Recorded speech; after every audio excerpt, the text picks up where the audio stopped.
Hey guys, J-Man here. Before we start today's live stream, I just want to let you know that channel memberships are active right now. I only have one tier, and that's the Super Friends tier.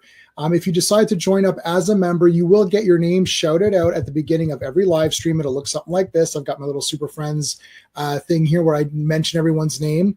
Also, I do have a G Drive, which I now share with my Super Friends. So the way it works is that I'll have a community post with the link to the G Drive. You just click on the link. You might have to ask me for permission. I'll give you permission. You have access to it. So a lot of the comics that I review, I'll actually put on that drive so you can read them as well. And you'll know about upcoming live streams because I will start putting the comics on there as well. So here's a screenshot of just the most recent posts. Batman and the Outsiders, that's the complete run, is on there right now. Some Legion of Superhero comics, Avengers Volume 3, which is where we're at in our reviews in our live streams. The full Jack Kirby Black Panther, you can't go wrong there. Sin City, Longbow Hunter, some Green Arrow, Mike Grell, that's Mike Grell on there. I also take requests, like a couple of people wanted some D&D modules, which I happen to have, so I can throw that on there. Now remember, it is a rotating drive. I don't have unlimited space. As it fills up, I might have to remove stuff. So if you want something, if you want something on that list, you got to act now and get on there really quickly. There is just one tier. It's called Super Friends. That's it. Simple as that. Hit the join button. It does recur every month, and you're good to go. If not, no worries at all. I appreciate your support in any way, whether that's just hitting the like, subscribing, watching some of my videos, sharing stuff, commenting. I appreciate everyone for being here. And thank you guys so much. So why not join up if you want to? If not, that's totally cool. Let's do the live stream. Hey guys, J-Man here. All right, today we're talking about Zorro. We're going to talk about both Antonio Banderas Zorro movies. And so, of course, The Mask of Zorro and The Legend of Zorro. Before we do that, let's talk about what's coming up. So tomorrow on the Legion live stream, this is episode number 78 of the Legion of Superheroes live stream. Sean and I are going to talk about 4 more issues of the Legion of Superheroes. We're approaching the end of volume 2. Now you're going to find out why the Green Lanterns are not allowed on Earth. Why have we not seen any Green Lanterns? We're going to find out tomorrow night, and there's a lot of other cool stuff that happens as well. So yeah, that'll be tomorrow. Wednesday on the Action Elite Live, we're going to be talking about Recoil. Now, this is a movie. It is available on YouTube. So if you just type Recoil, like full movie or whatever, you'll be able to watch it. So I suggest you watch it because the first 20 minutes is nothing but action. It's absolutely like crazy. Like literally, it's just one long action scene. I kept looking at my watch, not because I was bored, but because I thought, how long is this actually going to go for? And I actually wrote the time down. It's like 19 minutes and 13 seconds or something of just like one action scene. I thought, I don't think there's a storyline. I don't think there's going to be a story. So the stream's going to be 3 minutes long. We're all just going to say it's all action, then the stream will end. But anyways, join us for that 3 minutes. It'll be a lot of fun. Friday, Batman and the Outsiders, the next 6 issues. We're going to find out about Katana's origin there with her sword. She's fighting her husband. Remember, her husband's soul is in the sword, so that's going to be really cool. Her husband's soul that was trapped in the sword comes out of the sword, and there's a bunch of other guys with cool weapons fighting as well. No, this has no relation to Elric at all. Okay, maybe a little bit of a relation to Elric, but it's different because it's Batman and the Outsiders, and that's going to be Friday. So, all right. Let's start bringing in the folks so we can start talking some Zorro. Well, first off, let's bring in Sean. Hey, hello. That's the most Zorro-ist shirt I have. I saw I'm wearing like something like a headband. Sure, but I'll save that for Batman. Oh, I've got Batman. Boom. There you go. That's a progenitor of. This is not really progenitor, but like a. There you go, Batman. Yeah, okay. That's good. There you go. All right. We've got So I don't have enough. Do I have? Everyone's gonna have to get the. Everyone's gonna have to get the one. Oh, I'll give Charlie this intro. Well, hello, Mr. Fancy Pants. I'm wearing black. That was best I could do for Zorro. Yeah, that's fine. Black outfit, it works. That's good. All right, what do we got? And poke holes in it. Yeah. All right, I got to give our buddy Ross this. But guess who shows up for no reason at all to get his grandstanding and hot dogging in? You, man. I love that one. it so much. Yes, I love it. Ooh, the cream rises to the top. The cream rises to the top. That's the cream of the crop. Yeah. All right, and he was here last week talking Which one's that, Tarzan, John? and he's good. Sorry, What's your shirt? I used to have a Zorro T-shirt from the first movie, but I figured, well, if a Tom guy Carter. wearing a sword, Yeah. Carter's is badass. showing for, That's good. An audio book, so there you go. All right. Oh yeah. Let's. So Scott was here last week talking Tarzan. Back to talk Zorro. Let's bring him in.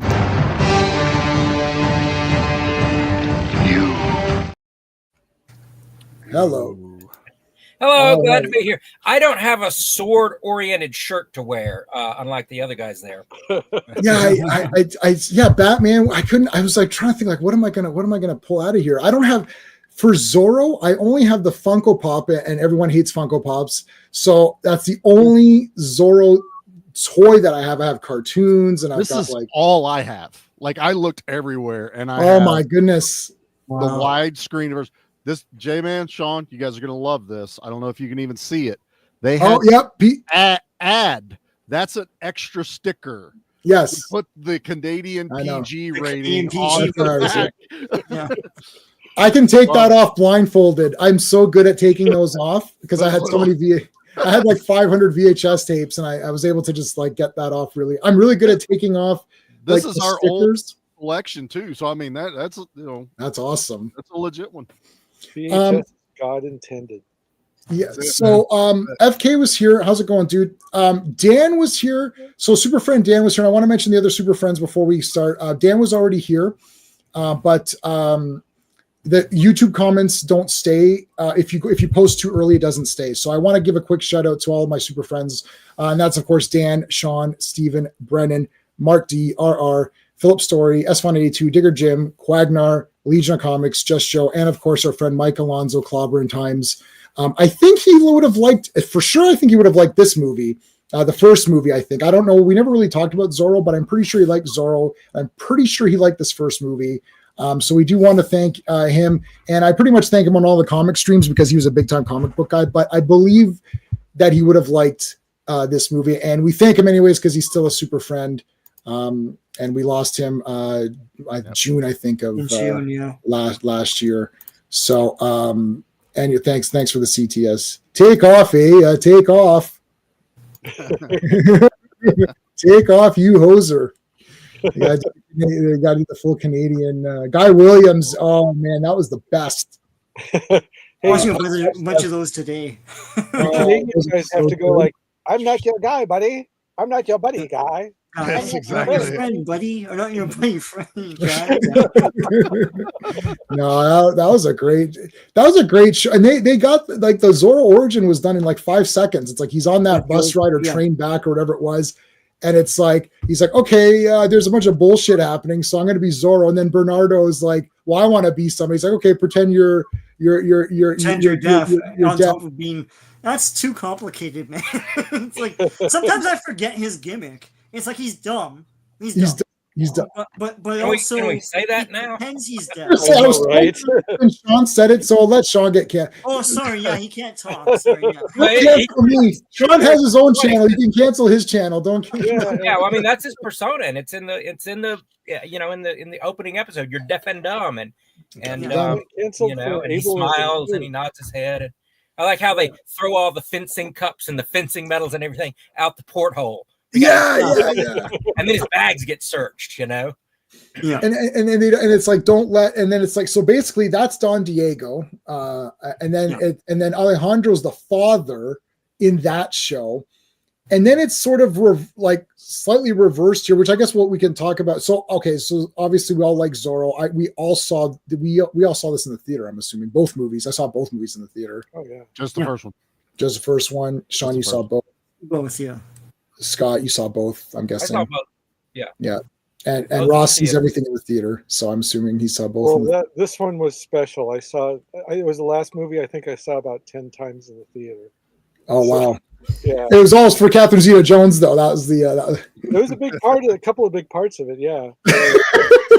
So I remember going in, and I went in angry because I was like, you know what, F this movie. It's not the real Zorro.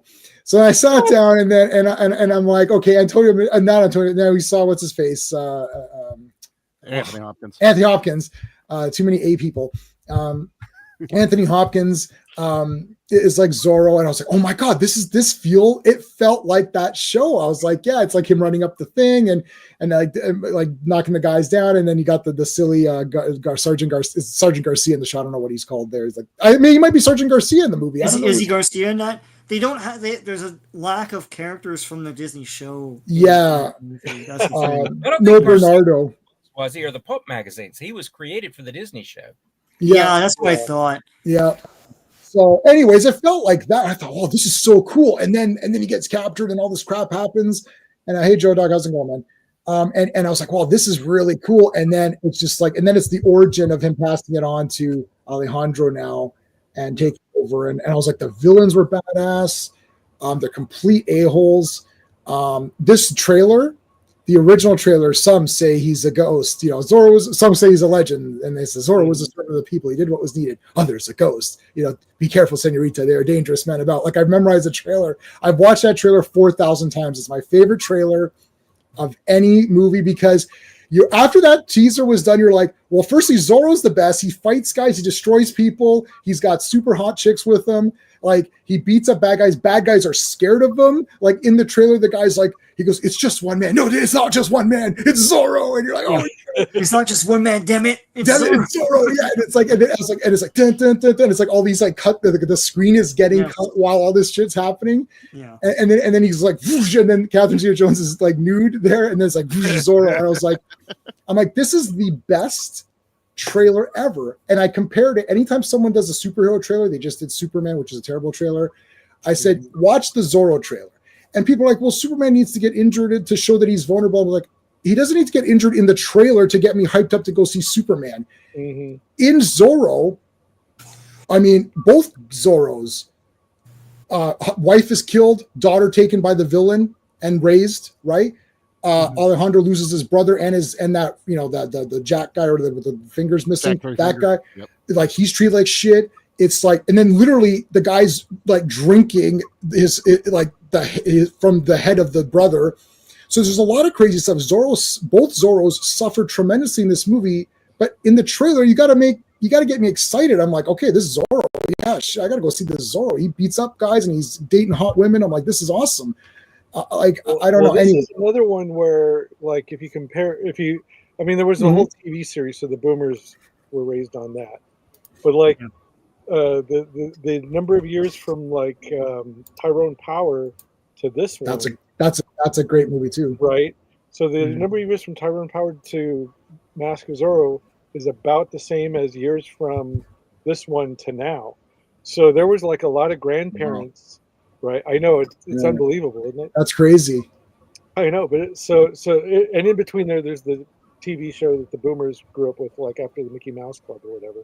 But the like my grandfather was, you know, Tyrone Power was the only Zorro, and so my dad, Guy Williams, was the only Zorro. Right. And but it was still like there were like adults who were still like totally into the character that would take their kids to go see this version of the movie. And then now it's kind of like I'm grandparent age, but you know, I don't have anybody yet. I don't want to be taking kids to see, and there's no Zorro movie out now. There's a Zorro thing coming though, which I saw. There's always, it's Mexican, no? Did you see the Amazon one? Maybe that's the one. Maybe that's it. Yeah. You know what? Hold on a second. I wanted to. Oh man, Dan posted this, and I can't see because my stupid poll is covering the first comment, and I can't see it on StreamYard. He said like I forced him to watch this movie. So I'd seen this movie and I loved it, and he didn't want to see it. And I forced him. I said, "You have to watch this." And it's literally his favorite movie. So he had posted a comment on YouTube saying it's because of J-Man that I love this movie so much. It's like, because I tend to do that with my friends. I force them on stuff. It's just it's for their own good. I've not forced anybody. So the new series is the new series. I thought they're going to make a movie, but they made a series. It's the Wilmer Valderrama one. He played Fez in 70. Yeah, but I mean, he's a grown man now, right? So yeah, he's playing Zorro. We'll take a look at. Well, I'll share the screen in momentarily. We can take a look at some of these other things. So obviously, I watched this movie and I loved it, and then I loved the soundtrack. That like everything. Like I have zero negatives at all on this movie. I don't mind passing the torch in this one. It's all right. Antonio Banderas is great. They should do Old Man Zorro. They could do it. Antonio looks pretty good. I just saw Paddington Part 3, whatever, Paddington in Peru, and he's in that. Looks good. He looks good. And Catherine Zeta-Jones looks good. They should do Old Man Zorro with like like the one last. What's Gran Torino? They got to do the Gran Torino. They could do Old Man Zorro. It's the final ride of Zorro. The son could be in there. He's like doing moves or whatever.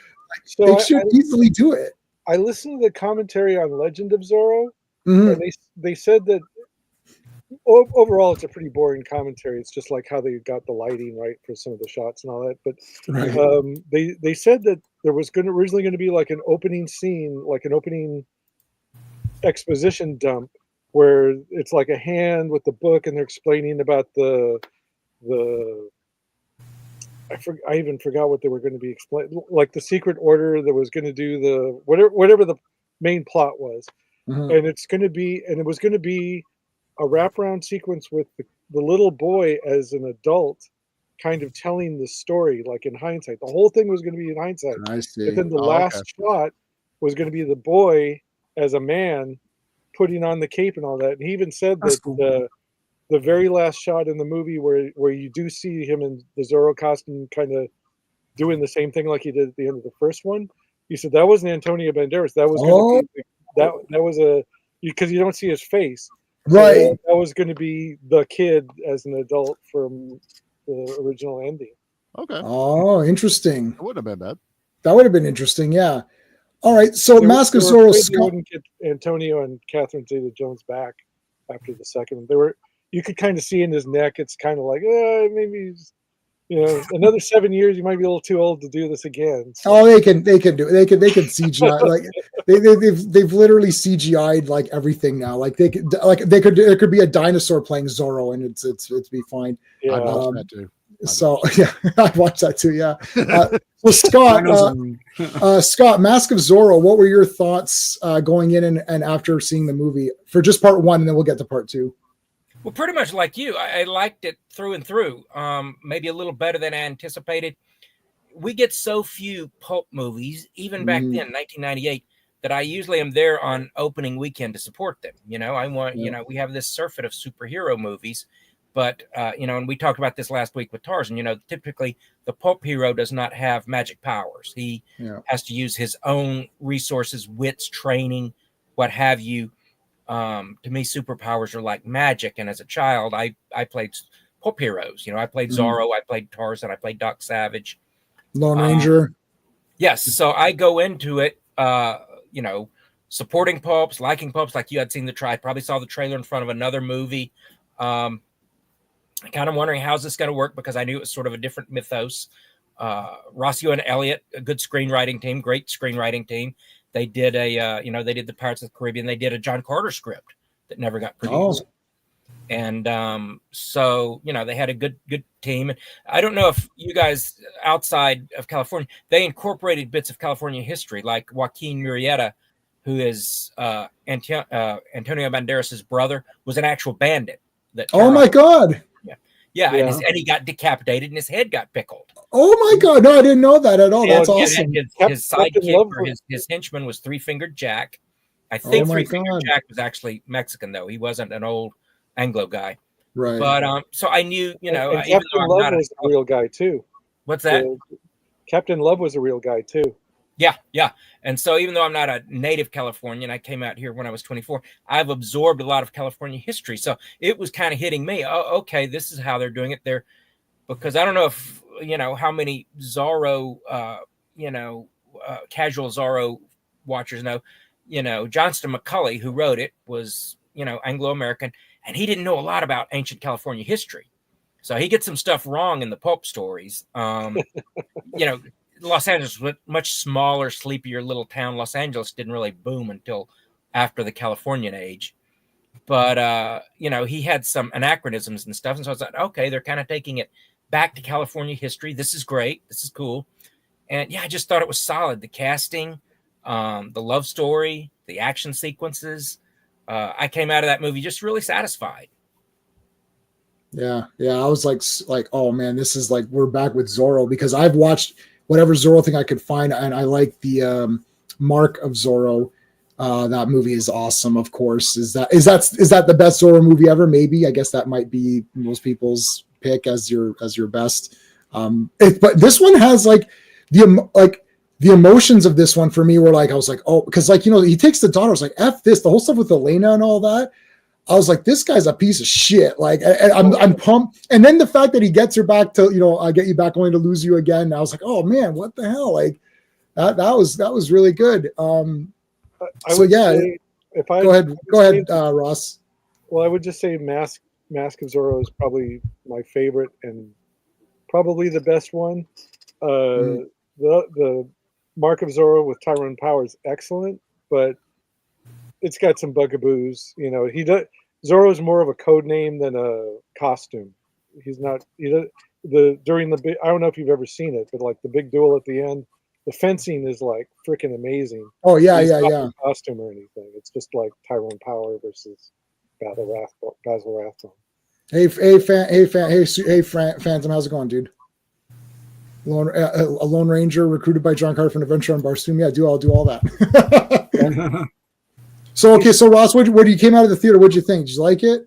Oh, okay, so you saw it 75 times or whatever it was. So the short answer is yes, I liked it, and I was afraid because I'd seen it in the theater. I saw it in the theater, and I was actually afraid to watch it on Blu-ray because there's this tendency with Blu-ray to, like, all the faults tend to pop out a lot more. It looks awesome on 4K. I just watched it like 2 weeks ago. Both of them look amazing. Okay, well, I saw it on regular old Blu-ray, and so and it'd been a long time since I've seen it, and it's a 90s movie, and I was hesitant. And when it starts, it's like, okay, here's these like 90s CGI graphics on the screen, and the kind of corny, flamenco guitar music and all that. And like 10 minutes in, I'm like, fuck it, this is an awesome movie. Yeah. I saw, like, I was not blind to any of the faults that the movie had. Doesn't matter. It is so good. And then once Catherine Zeta-Jones shows up at like 20 minutes in or however long. The exact minute. There was a time when I did. Actually, it's like when she shows up 20 minutes, 19 minutes and 13 seconds in. Yeah, that's, I had a friend who had it down to the second when Stallone takes off the dread helmet in the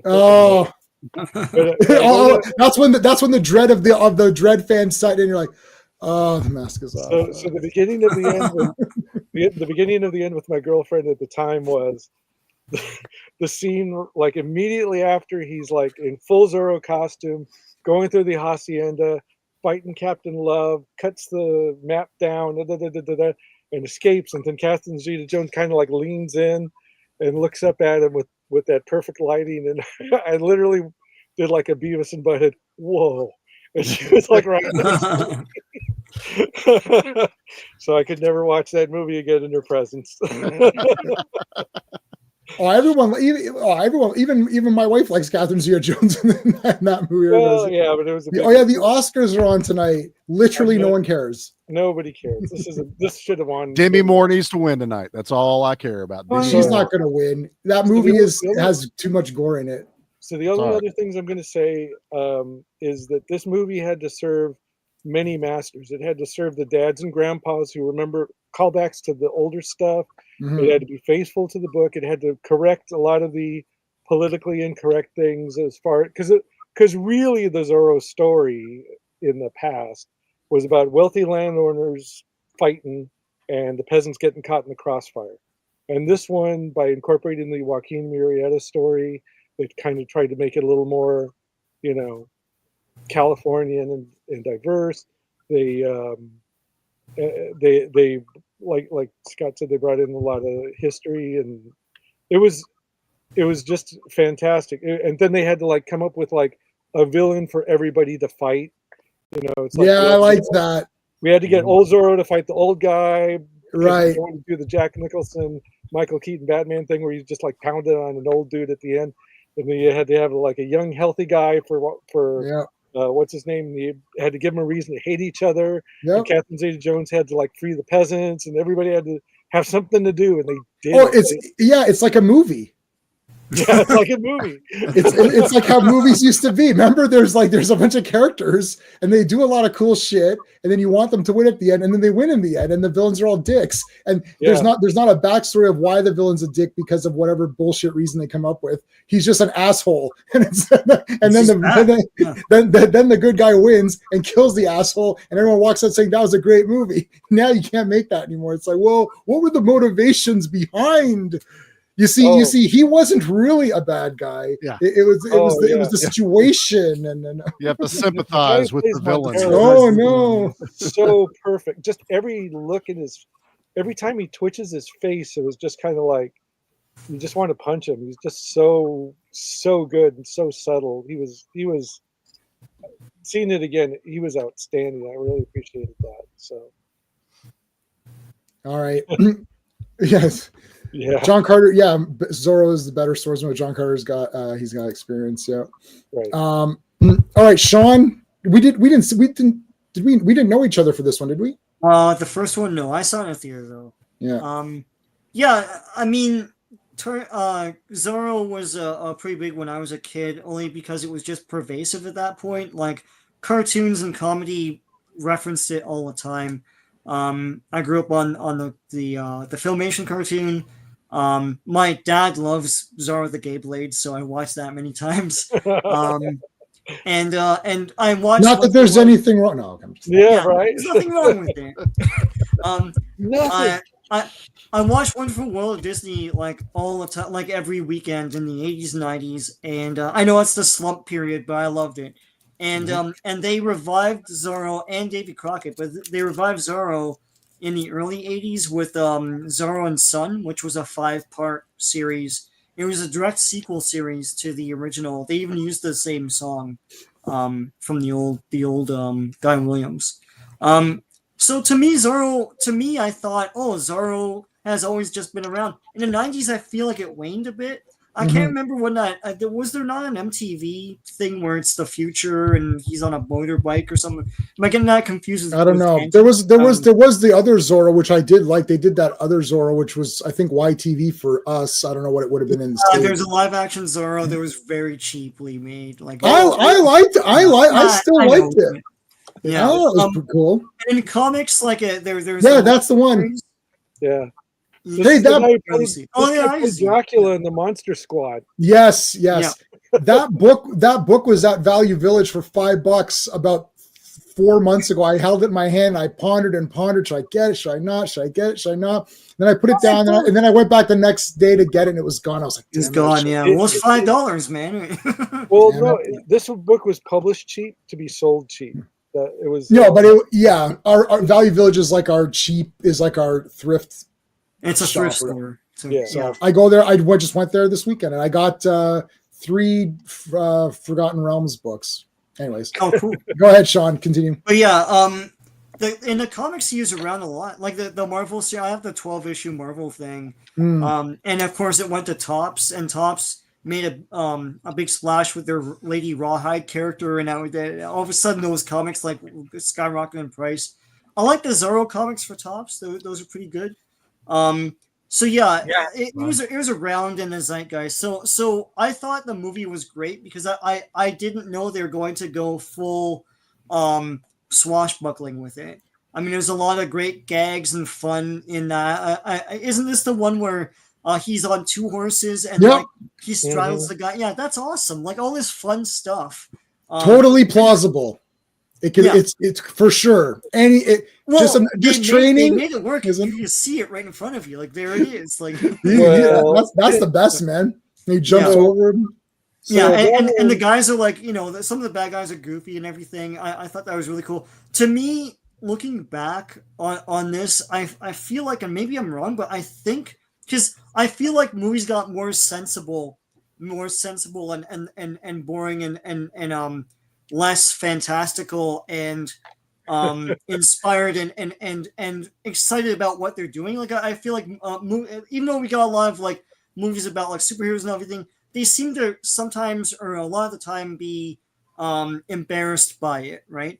This is the last movie that seems unabashed to me about what it is. It's like you feel like they're like, yeah, we're making a Zorro movie. Even the beginning, yep. Like you don't make an opening like that and not care about Zorro. It's like they're like, we're making Zorro, and he comes out and he does the slash and everything. That's awesome, It's the James Bond, but he does the slashing. The logo forms it's like an old school like when they used to be excited about making these movies. And I would argue that the second like movie is even goofier. Got lost in the 2000s. I don't, I think this is the last kind of movie that's excited about what it is. So yeah, I thought it was cool. Like revisiting it now, it seems like a breath of fresh air. It's like, wow, like an unashamed, Zorro picture. Like he's jumping around and stuff, and people are like, yeah, it's great. You feel great at the end. It's cool. So at the time, I thought it was pretty good. But after like over 20 years, I'm like, yeah, it's pretty awesome, man. I all of these Pulp movies, like Scott was saying too, like Rocketeer, Shadow, Phantom. Oh God, what else? Rocketeer is aged like fine wine. It's so good now. Yeah, that's a great movie. Someone did is amazing. Someone did a modern trailer of Rocketeer, and oh my God, I've watched that. It's a fake trailer. Like fans do because the old trailers, some of them were really shitty. Yeah. But there's these guys who do like, updated, like if the trailer had come out today and they did Rocketeer, I was like, holy crap, this is like the best. They did it for that. They did it for On Her Majesty's Secret Service, which I've watched that fake trailer 5,000 times. It's so awesome. Anyways, but yeah, like I remember Rocketeer, you're like, oh, this is crazy. Like all of these were coming out, Shadow and everything. It's like, I was going day one for all these. I got the Phantom ring. They gave a ring out if you're like if you went opening night, you got like a Phantom ring. Mm-hmm. And so I had the ring, and we're like, yeah, that was sick too. But anyway, yeah, Zorro, like awesome. Charlie, you saw it in the theater, right? I saw this one in the theater. So what are your because I know you had a longer gap, right? From because I watch it all the time. I had a way longer gap. So yeah, I saw this in theater. Just like what Sean said, I kind of grew up with it a little bit. Like, the Wonderful World of Disney. We would watch those on, Saturday nights. It would pop up. We were bigger on the Davy Crockett's. I was really happy to hear you say that because I was like, I love those. But like you said, I've always known who Zorro was, about Zorro. I'd catch it like on TBS or TNT on Saturday afternoons. And then I watched this. I was 18, so I was on the verge of aging out of, going and seeing these movies. But I went and saw it, and I remembered, like, oh, this is amazing. Like, this is really freaking awesome. And then for some reason, I don't think I watched it again till the other day. Like, I don't know why. It was just one of those things that just kind of went in obscurity. I've always known about it. But in our group chat, and J-Man can confirm this, I'm watching this and I am texting everyone going, I am having a blast. I can't stop smiling this entire movie. Like everything is happening. I like a lot of movies, I like a lot of older ones. Some newer ones are good. This one made me feel good. I felt amazing watching this movie. Just the spectacle, the stunts.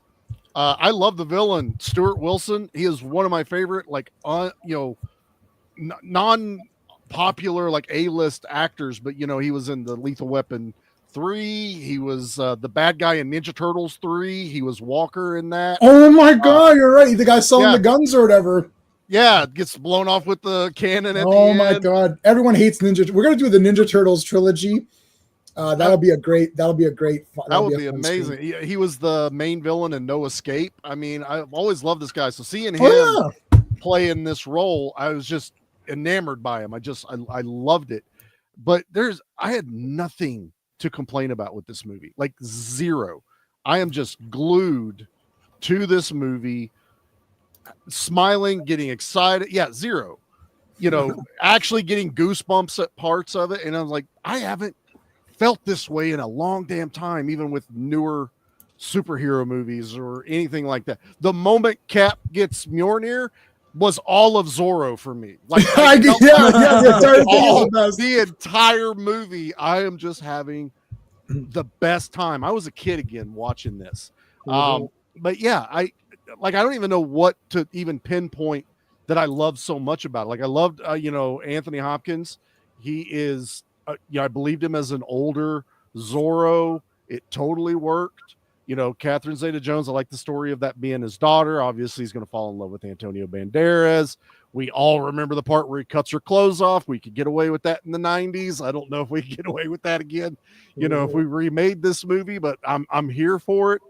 And there was no small parts, no small actors, nothing like that in here. I loved every fucking second of this thing, man. And like drinking the water out of his brother's pickled head jar. Oh my God, yeah. You're just like, because I thought I hadn't seen it forever. I was like, well, maybe he just takes the cup. Maybe he's just like, it's Wendigo. It's Wendigo or whatever. You got to drink the enemies or eat the enemies thing. Drinks that fucking thing, man. I'm just like, that's some balls. That was some balls. That was right badass. There. Yeah. I had so much fun with this, man. And then they showed him like afterwards walking out the door, going like, "Oh God, damn it!" Yeah, you almost expected him to throw up or something. Like it was this. He wasn't totally just badass about it. He had a reaction. So. Oh yeah, right. He's able to hold that in front of everyone. The way he's, they play up him being very suave. He has to, be charming with the villains to get brought into the inner circle was just, it's like some James Bond shit. That was, just getting in with that circle and playing a character. I did like that Anthony Hopkins plays, I forget what the name of it is, but the original butler that, he had. And he's pretty much, he was Bernardo. Yeah, that's awesome. In the movie. I'm like, that's a great Easter egg. Most people that was awesome. And he even says, he goes, this is going to recognize. He's like, he's not going to look at a servant. He doesn't care. He's not going to look at me. Right. Well, that's so awesome. He's right there. He's standing right there. It's like, what? We saw him look him in the eyes in the prison. Like he looked him directly. I mean, he had the thing over his eye and he kind of lifts up, but he looks him in the face. It does not recognize him. I think my only thing I wish they'd have done was at some point had the collar come off of Raphael to show the scar of the Z. Like even at the end battle or something, that would have been like, there we go. Because they make the point that he does it, which is cold as shit. Yeah, like you're going to be marked forever. I'll know you in hell when I see you there. There was a part. I think it was when. I think it was when he's like standing in front of Catherine Zeta-Jones and the three of them are together. And the reveal part, did they? Yeah, did he show it at that? Well, he's kind of trying to cover it up, like it's there, right? Yeah, but that's why I took it as like we knew it was, but there was he's like making sure it's not going to come uncovered or something like that. 3 men, 3 cuts. Oh, so that was good. And then to see Antonio Banderas do the M, and you're like, wait a minute, and then but it's for his brother, and you're just like, I'm sold. I am here. That was awesome. It was amazing. But yeah, love this movie. It's 10 out of 10, like I told J-Man. Yeah, I think why everyone likes it is what Sean said. They liked making it. We liked enjoying it. We're watching it and enjoying it. It's giving us the Zorro things. There's Batman things.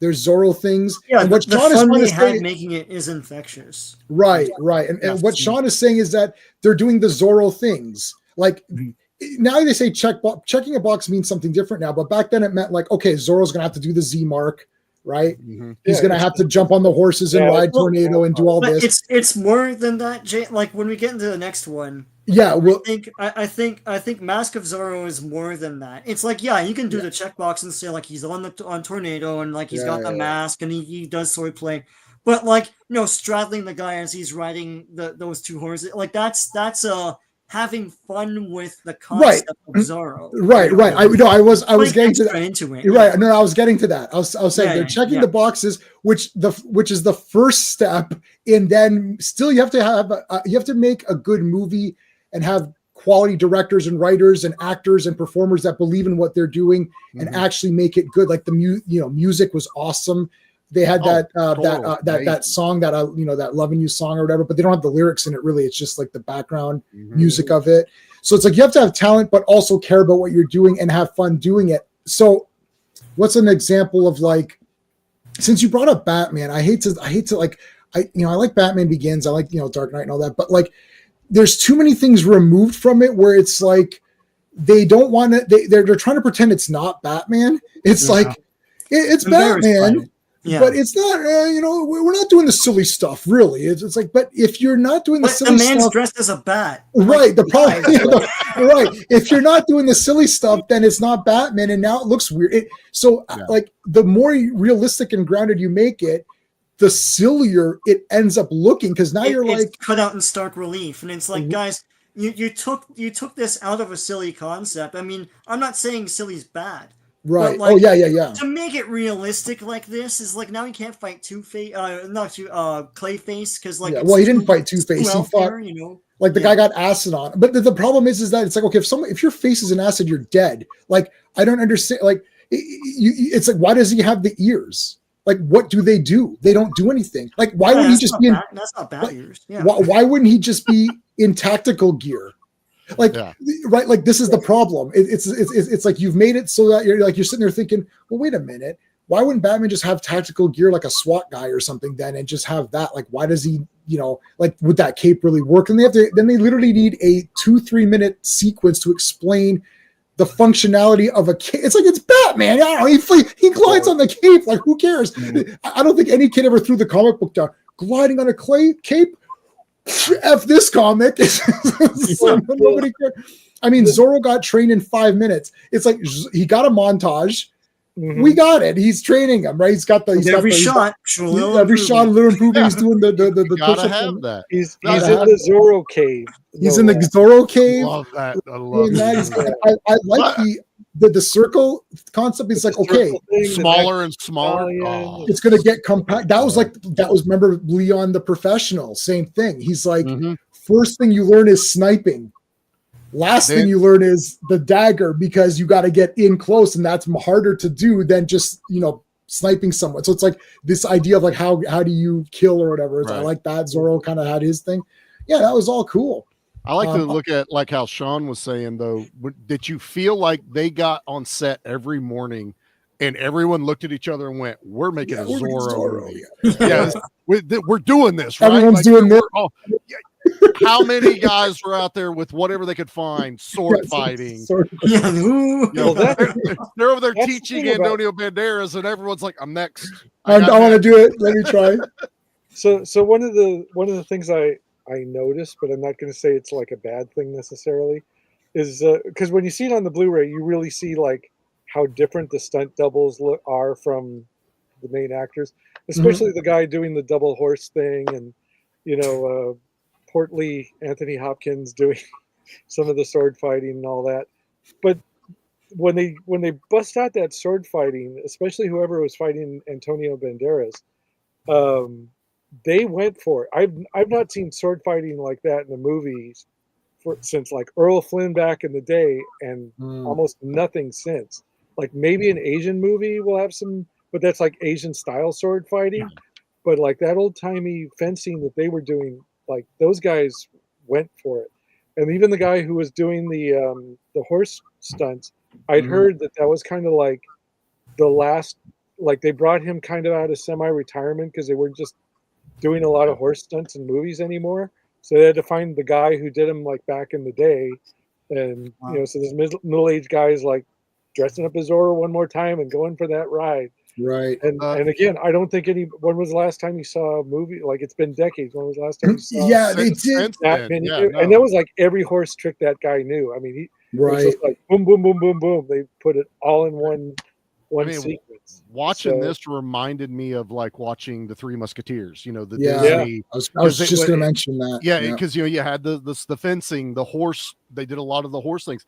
Even if you get into the Man with the Iron Mask, which is again, I love Man with the Iron Mask. Yeah. Amazing movie. It's not really the book, but anyways. Yeah, the DiCaprio one. Yeah. But there was like this moment they tried after this one, because again, to keep it on the Three Musketeers, we got that like updated, like sci-fi-ish, steampunk-ish version with it's Anderson. It's Wes Anderson's, but we started getting. Honestly, I watched it not long ago, going, I'm going to hate this, and I watched it going, this is pretty fucking awesome. It's totally bullshit, but I don't care. I'm allowed to be like, I would be the first one. This isn't really the Musketeer, but I can't do it for this one. I saw it in the theater. I was like, wow, this was the greatest movie ever made. It's like, this is outrageous. It's got my buddy from Ripper Street, who was in Deadpool. What's the guy's name? I forgot his name. They had battle blimps, sir. They had blimps and shit. Well, I think Mila Jovovich, like, I don't remember Lady DeWinter being a ninja, but anyways, she's like literally a ninja. Okay, we got to do that movie, and we got to do Man with the Iron Mask for sure, and I want to do that Lone Ranger, that remake, that new Lone Ranger with because I haven't watched that in a long time with what's his face with Johnny Depp as Taunt. I'd like to read because I have that on Blu-ray. I love Lone Ranger too. So, but I'm trying to remember because I think I've seen every Mila Jovovich movie she made. What one was this one called? Is it called The Three Musketeers? Is it Three Musketeers, or was it called The Musketeer? Because there was two. No. The Musketeer in 3D or something. The Musketeer is the one that's like a Hong Kong movie. Or something. Yeah, that's the Hong Kong one. There's another one. Yeah. It's called Three Musketeers. Yeah. Wow. I'll loan it to you if you want. I've probably seen it, but I'd like to see that again. She's a ninja. Like it's super fake. Like she's in a European dress, in that full full on dress. Ninja. I'm in. Yeah, say less. It's the same opening where the guy makes the duels with all the characters. Yeah. That's in there. No. And then after that, it's off the rails. Ray Stevens Porthos in that? Yeah. Yeah, no. Hold on, but Musketeer is a two-parter. I haven't. No, I cannot. Okay, I have that in my cart. I'm waiting for an official 4K release of. You're talking about the ones with Eva Green, right? Yes. Yeah. Those two, the two-parter, the Musketeer. It is not officially proper. I don't want the high seas version. I want the real version of that movie with proper subtitles. It's actually French because all the best Musketeer movies are made by like English. It's like there's no good French ones. They're all trash movies. It's like, where's it good? Well, the French. I love Musketeers. I play the Musketeers role-playing game, and it's like, why can't the French do a damn Musketeers movie and be good? It's like, finally, this would look like these two parts were going to be good. The one we're talking about came out in 2011. That's how recent the one with Mila Jovovich came out. Oh, what's the guy's name from Ripper Street, man? The main guy, and he was just in Deadpool and Wolverine. Oh my God. Matthew McFadden. That's it. Matthew McFadden. Yeah. He plays Athos, and he is awesome. He's a great actor. And I even like the Musketeers TV series with Peter Capaldi as the Cardinal, and then they had Richelieu in the second movie, and then the second season. Each season was a different villain that they had to fight. I think I watched one or two of those. Yeah, I really like that. And then that Santiago guy, he looks like a real Musketeer. My wife's like, "Oh my God, they went back in time and got a real Musketeer and brought him into this time, and then filmed him." I'm like, I know he looks like a guy from that time. But those are like the closest movies I've ever remember after seeing like Zorro, right? With that swashbuckling kind of feel. Yeah. All right. Legend of Zorro. So we saw this in the theater. Love the posters. The posters were great for this movie. I was super pumped. And then I was like, there's a kid. I was like, oh dear. I was like, oh, there's a kid. And then it was like we're arguing with each other. I'm like, not in part two. Like, you're already arguing in part, like, and I get it. She's undercover for the CIA or whatever it is, right? And I was like, oh. So then I didn't like that movie that much, and that's why Steven our other Steven didn't want to come to. He's like, well, I'm not a big fan of Legend of Zorro. And I said, you need to rewatch it because I got it on 4K. He hates it. Yeah. I had it on DVD and I never had these on Blu-ray. So I ordered them both on 4K and then I watched it and I was like, I liked Legend of Zorro way more this time around. There's a lot of Zorro like isms or whatever. Like he's like riding the horse on the train and shit. Like, what the shit? This is crazy. This is Under Siege 2 or whatever. Zorro Dark Territory. Zorro Dark Territory or whatever. I was like, what the hell? I'm still irritated by them being separated or whatever. That's kind of crappy. Yep. That sucks because I really believed in their love story. Usually love stories like, they're, like Attack of the Clones, which is the worst love story of the ever. But like, I believed in their, Elena and Alejandro. I really believed in it. I was like, wow, this is a great couple. And why couldn't they have just been together doing Zorro things? Like she could have been Queen of Swords, right? I was like, oh my gosh, she should be the Queen of Swords now, right? Because she could fight. And then, and I thought the kid was kind of annoying, but second viewing, I knew what I was watching. So I knew that was going to be the storyline. So I'm like, okay, is it okay? And I was like, kind of okay with it. And I didn't think the kid was annoying this time around. I thought he was the first time around, but I think because I just thought all kids were annoying. But I didn't think he was that annoying this time around. And I liked all the Zorroisms. Again, music was good. It looks great. Again, it looks good on 4K. Like these movies like look really good. They're well lit and they've got that kind of orangey, like kind of like little tints to them at points. So it looked good. So I still like Legend of Zorro. It's definitely not 10 out of 10. But I thought it was crap when I first saw it. I thought, oh, this sucks. And I thought that's it for Zorro. Like as soon as I saw that movie, I thought, you know what? There's not going to be more Zorro things after this. This might be the end of it. But they got to do Old Man Zorro. So, we'll go reverse order. Charlie, Legend of Zorro. What'd you think of it? Well, this, like I told you guys, this is my first time watch of it. Yeah, interesting. I'm very interested to. For some reason, I never bothered to watch this. I mean, I think it was 2005 this came out. So married, starting my life, doing all this other stuff, just never really caught my attention. So watching it, J-Man kind of let me know, hey, it's not the greatest, but the Zorro stuff is great. And the one scene in the whole movie that stuck out was the barn on fire scene. Yeah. Like I 100% love that. There's a moment, and it's such a throwaway thing that most people miss, is when the lady's up in the loft and all the bad guys are running up there to kill her. She's hidden the baby. And this one guy is running up the ladder to the loft, and Antonio Banderas runs beside him up the ladder and gets up there before him. And it's so smooth. And I'm just like, holy shit. Like that felt like they did that real in camera, like a stunt. Yeah. And I was like, this is amazing. And then of course, tornado comes running in and I'm loving it. But I'm with you, Jay, man. I hate that they fucked up with the love story. They would not have done that. The ending of the first movie, I agree. That is not, she would have been like, the hell, I'm going to divorce him. I don't care if you're the Pinkertons or whatever. Right. Why not blackmail Antonio Banderas then? Why not? I saw who you are. You work for us now. Yep. And then corporate Zorro. But then involve the family so you can add the drama and stuff like that. She could still pose as available to the other guy, and I'm just, to me it was killing me. It was killing me. I hated it. I didn't like that they were arguing. I was like, I hate this. I felt like the Hitman's Bodyguard's wife again. I was just like, this is horrible. I don't like it. But I was loving Zorro when he was Zorro doing cool shit.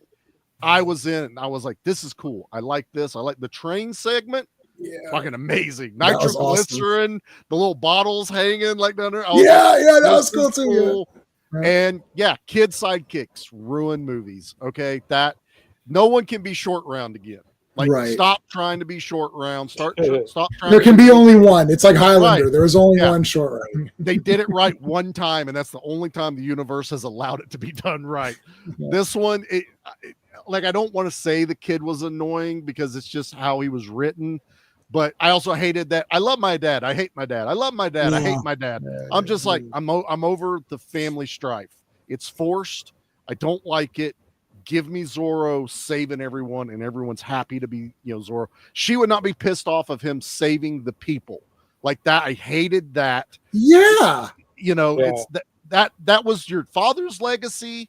Your father died putting your hand into his. Yeah.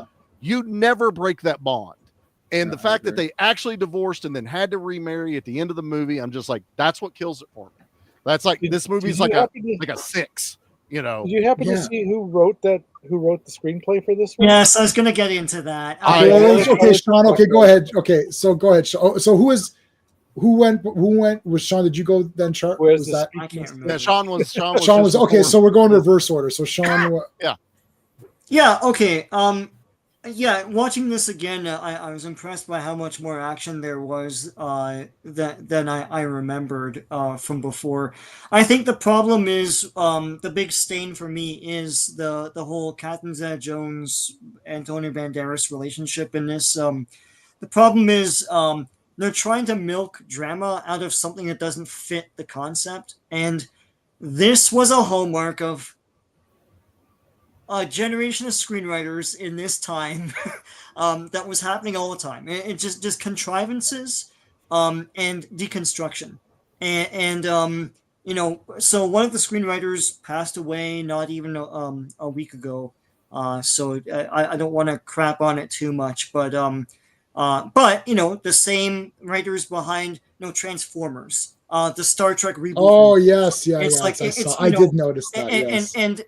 And this was happening all across the board. Superman Returns had a different writing team, but they deconstructed and all that. And a lot of the deconstruction stems from contrivance. Why would Catherine Zeta-Jones work for these people, or Elena, or whatever her name is? It's like, why would she not tell Zorro? It's Zorro. You tell him in 1 second. 1 second. Why would you be so shocked that Zorro is in on this case too? Zorro's gonna Zorro, and that's why you were not. Zorro gonna Zorro. I love that. Line of the night goes to Sean. Yeah, no. None of this makes sense. Like a better writer would pick out things for the characters to do by making them perhaps like the Thin Man. Like they can both see that something's going on, investigate, come back and work as a team. That literally cool. Exactly. It's like that's a better screenwriter would have done that. No offense. It's like instead it's like all these like contrivances of like, this would be interesting if there's like conflict between the two. I know, but it's fake conflict, and I'm sitting there not really believing it because it doesn't make any like they're not thinking with their head. And that's the problem, right? Or their heart. Was it cognitive dissonance? It's like I'm just like I'm sitting on my ass. Is like these characters are acting like they're brain dead. What happened? Oh, it's like victims in a horror movie or something. So that's the big stain on this. The rest of it, like the kid is barely in it because of that. The kid is sidelined because of the whole relationship friction. And when he's there, it's the same contrivance of I like you, I hate you, I like you, I hate you. It's like he gets disappointed by his dad in 2 seconds. This is like the drop of a hat, right? Like he can't just respect that his parents know more about the situation than him, like a kid who's well raised. So yeah, it's cool. It's a cool Zorro thing. Like by the end of it, it redeems itself by having Zorro, fight the bad guy and all this cool action stuff. One thing that always irked me about the ending is when the train gets rerouted and it's about to hit the thing that's for some reason on a train track. Everyone sees the train and okay, train track is like this. It's like it's this wide. That's it. Yeah. So go like this and you're done. Everyone's like running here and there. Oh my god, they're running for like 8 minutes or something. It's like, what's happening? It's like, and no one there's a track over here, and you're flying. There's a switch. Somebody go hit the switch real quick. Yeah, the horse has to be the one that does it. He's like, ooh. Anyhow, the other thing too is I think that train. I'm a little lost at the end. The train is supposed to blow up a city center or something. I can't remember. Right. And they were delivering it. It's supposed to be delivered to the general. And they went past them. Yeah. Yeah, when it blows up, it seems like the explosion is more meager than the one that Zorro encountered in the forest, which seemed to be a giant like blast radius, and here it's just the train is on fire and that's kind of it. It doesn't seem like that's a movie rule. The no target. It's like it didn't hit the right target, so it wasn't as big as an explosion as what we thought it was going to be. It's like, safely out of the way. And it's right. It's the hero's too close to the train. Right. Throw the bomb in the water. It's like, okay, well, there's going to be massive tidal waves and everyone's going to die from water. My favorite is just as a side note in the Moonraker, like in the book. That book's awesome. They explode in the book. They explode. And yes, and in the ocean. And then Emma's like, it's okay. The wind will just blow it away. It's like, no, I don't think that's how that works. No, that is. But that was a very. First of all, I love the Moonraker book, and that was a very special bomb. That water, it was like unbreakable. Water was the weakness for it. So as long as it is, you see, you don't understand the chemicals involved. There's many chemicals involved in this procedure. Now, is the Moonraker book the novelization, or is the actual? The actual Ian Fleming. Listen, the book is 10 out of 10, and the movie's 10 out of 10, and they're not the same thing, but they're both 10 out of 10 for the thing that they're doing. I love the Moonraker. Drax is a great villain. I got the Moonraker. I like Moonraker. I've never understood the hate. Does the book have the pigeon doing the double take? There's nothing. Stop it. The book has, except for the name Drax or whatever, that's it. There's no other. The seal tops. Wow. All the wax packs are in it. I got two of these. So, J-Man, if you want to open one day and watch Moonraker while we're doing it. Oh, we should do that, Sean. It's super nerd thing to do. Crack packs while you watch. Two bubblegum and kick ass while you're watching Moonraker. All right. Okay, Ross, what'd you think of part 2? There they are. What'd you think of Legend of Zorro? Well, so I hate to always be the contrarian, but I actually liked it better this time than I did when I first saw it. So did I. Okay. So... But there are caveats, and there are a lot more of them than there were for Mask of Zorro. Mask of Zorro, it was kind of like I was willing to overlook whatever deficiencies they might have had technically and all that. I was just happy that they got as much Zorro on screen as they did in that first one. This one, it's like you guys were saying, there's like too much stuff that doesn't really gel or matter to anybody. Well, I guess the explosion. They have to like explain too much. It's like, oh, we're going to do the thing with the soap and the glycerin and blah, blah, blah, blah, blah. And it's, it's the Pinkertons, but they're not. But the main thing that I'm looking at that bugged me, the kid kind of bugged me because that was like a thing that they were all doing. They had kids in Beyond Thunderdome. They had kids. I love Thunderdome. We're not going to go on that one. I love Thunderdome. Thunderdome. These guys up top are losers. Thunderdome I like a lot better now too. But there was like that whole period where these boomer directors were having kids, and so they had to put kids in formerly almost R-rated movies to make them PG, so their kids could go see them. Anyway, all the obvious things like. The one thing that nobody's really talked about at length, which I think is the real killer, is how farcical this movie is compared to the first one. Because the first one, the scene that I remember seeing in the theater and liking and laughing along with was the first Zorro, when he's like just throws on a mask and he goes to steal a horse. You're right, acquiring Tornado, the new Tornado. Acquiring Tornado scene. There's like all this Three Stooges shit going on. But the stunt work is so excellent, and that's like comedy and lightheartedness and the swashbuckliness of that's part of Zorro. That's part of Zorro. That is part of Zorro. So I'm like fine with it, and it's just one scene, and then like the next time you see him, full Zorro. It's a great contrast too, because there's like clown Zorro, and then there's like full Zorro kicking ass as he's going through the hacienda for the first time. So in this one. Like there's like all this farcical stuff that just happens throughout. It's like tough pills to swallow too. It's either a convenience or contrivance, like Sean said, or it's just a tough pill to swallow. Like she gets the whole thing about her pipe, and then the pipe, and then they turn the pipe, and then the horse is smoking the pipe at the chewing on the pipe later on, and then Zorro gets drunk at the party, and he's drunk. And then, like there's Fat Baloo drunk, slouched against the wall a bit with the horse, ha. And then when they talk to each other, it's like you said, like the Zorro I know would be more like a Thin Man kind of thing, and there'd be banter, and Yeah. but he's like wired for sound, and she's following in his wake, where he's like, "You did this, what you did, I did it by the way I do it," and it's like, come on, man, Zorro's cooler than that. So, you know, he learned from Anthony Hopkins. He wouldn't be like that wired for sound and that much of a dork. Yeah, he's drinking the water of his brother's head, and he's able to keep his composure and be calm. And then all of a sudden, this one, he's being like goofy. Like, what happened? 10 years like, of marriage is not going to do that. They didn't watch the first movie. That's irritating. Yeah, when you see him back to back, you know, there's that kind of thing. And there's too many. And the thing with the priest, it's like, oh, he is shot. Oh no, there was a metal thing, a cross against his. You mean the priest that sounds like he's from New York in half of I his know, accent? that was distracting, I was like, man. pick a fucking accent already, bro. Like, I can't handle this. Yeah. It's like modern day New York. Yeah. Waiting for Andrew Dice Clay to pop in. And all of a sudden, it's a monk. Oh God. Hey, Dylan Alejandro, your mother's a whore.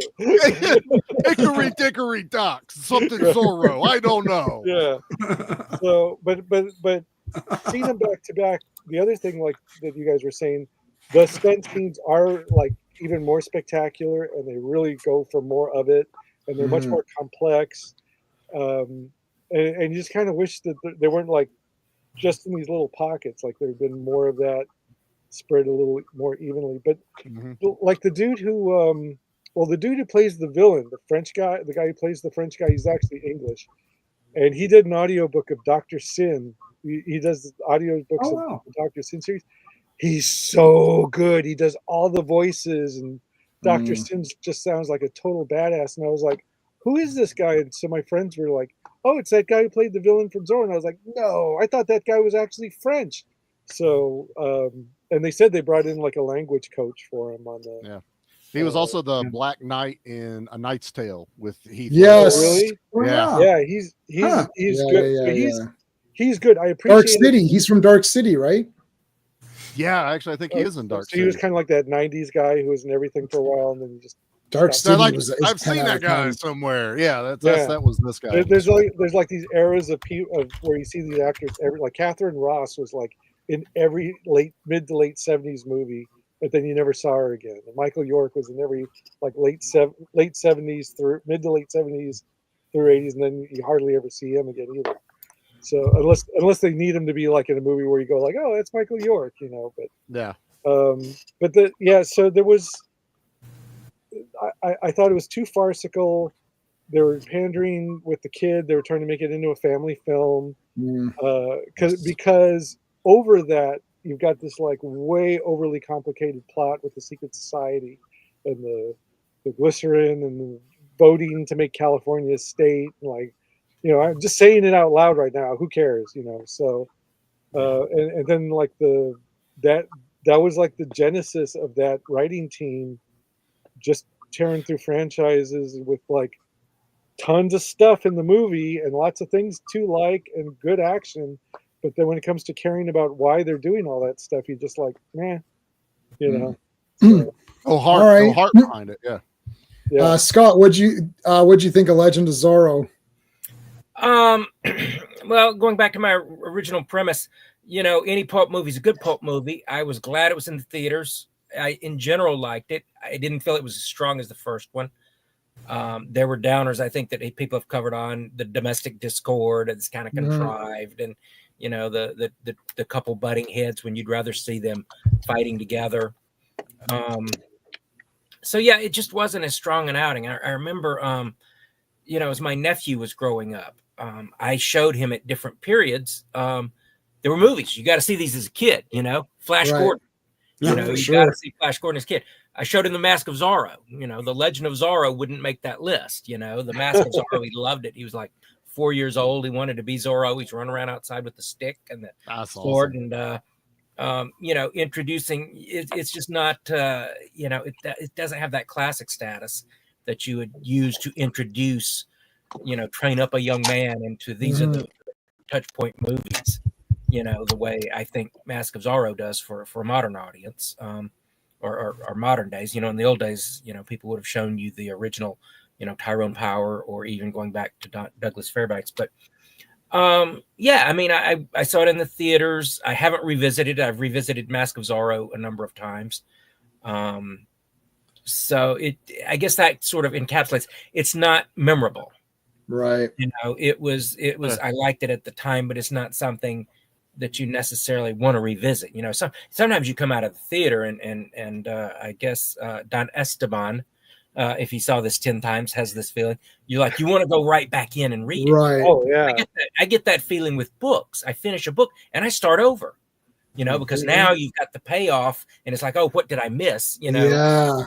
In the first part. Now that you understand the plot, you can enjoy how the action scenes played out and the way it was worded and just all the right. You pick up nuance, take it apart like it's shadowing hard. you didn't know. Yeah, and it gives you a richer experience. Mm-hmm. And this movie was just kind of one and done. Yeah. I saw Mask of Zorro a few times in the theater.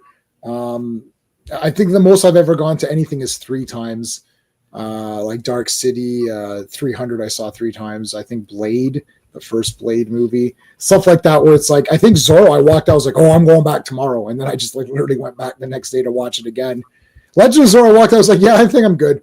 And I like Antonio Banderas looked cool. I'm like the guy who, if the character is great and I like the character, I can then accept him in other movies that aren't as good. Christopher Reeve is my example. I love all the Superman movies with Christopher Reeve because he is the real Superman and he's flying around and doing stuff, and that's cool. Right. Then I can be a movie guy. Sean and I took film courses, and so I could be the film course guy. Be like, well, the third one has some silly stuff, and the fourth one is disjointed, and all the crap that people say online. But otherwise, I don't know, you revert back to Superman fights a guy on the moon. That's pretty badass. Lex Luthor uses his DNA and makes a nuclear sun guy. That's cool. It's like he fights an evil version of himself in part 3. That's pretty damn awesome. You get into your comic book thinking of that's pretty damn cool. He fought an evil, Superman was evil for a little bit, and then he had to beat him. He fought himself. That's cool. So it's with this Zorro movie, I can't really do it. I love Antonio Banderas as Zorro, but it wasn't enough to ignore the eye rolling of there's 40 minutes and it's oh no, they're yelling at each other. I'm like, oh my god, why didn't you team up? Why didn't you just have a quick meeting? Hey, who loved the first Zorro movie? We did. Okay, everyone loved it. Okay, perfect. Okay, what do you think we should do for part 2? Oh, they should team up and be an awesome couple and go around beating up bad guys. Let's make that movie. No, well, why don't they hate each other? Who wants that? I don't like Karate Kid 3, same shit.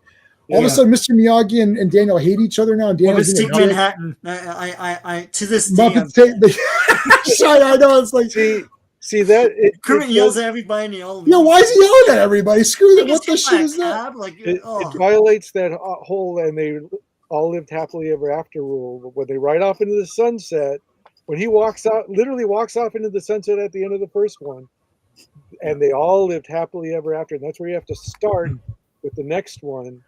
And even though it kind of does, they go almost immediately into them separating. It's too fast too. It's right. They got divorced immediately. We find out he's been gone for out of the house for a few weeks or maybe a month or something, playing cards in a pool with a bunch of dudes. And I'm like, that's really where you want to go. And her getting divorced in California at that time, it would have gone much worse for her than. I mean, that's not something she's not even allowed to vote. Did anyone else pick up on that? Yeah, she's not allowed to vote in the polls. Yeah, I was it's at least accurate. But she filed for divorce from a Dawn. He's a And also, if he and how active would the father have been anyways at that? It's oh, my dad's never around, right? Like every other dad. What are you talking about? It's not a nuclear family just yet. That's our buddy who does the Transformers movies who can't write shit, And it's like, oh, like, I've got a modern day thinking approach to this. It's like, well, maybe she should divorce him. What? I would divorce him if he's doing this. It's like, yeah, that doesn't happen, dumbass. It's not like, back then. It would be like, yeah, not at that time. Like, they were Catholic too. Forget it. You know. Well, the other. Well, thing yeah, and the priest is super relaxed about everything. Yeah, he's like a super relaxed. Well, plus, what's the audience's reaction gonna be? It's like anytime you have a character like. I never liked Talia Shire's character in the Rocky movies where she's like, you shouldn't box anymore. It's like, that's the whole reason why I'm watching this film, lady. It's like, you're going against the audience. Like, it doesn't make any sense, you know? Yeah. The other thing, too, like you were saying, too, is it Zorro was like almost too fantastical in this movie. Because when he does those, like, leaps and he's almost like flying, that's not really happening in the first movie. But that trampoline and seesaw got a lot of workout in this movie where he had weight in the first one. Yeah, you could tell there was a lot of more weight to him physically in the first one. The second one, he is damn near Superman. Like he's flipping for no reason in some scenes where you're like, dude, you wasted 2 seconds chasing that dude flipping. Just run, okay? Yeah, but flipping is cool.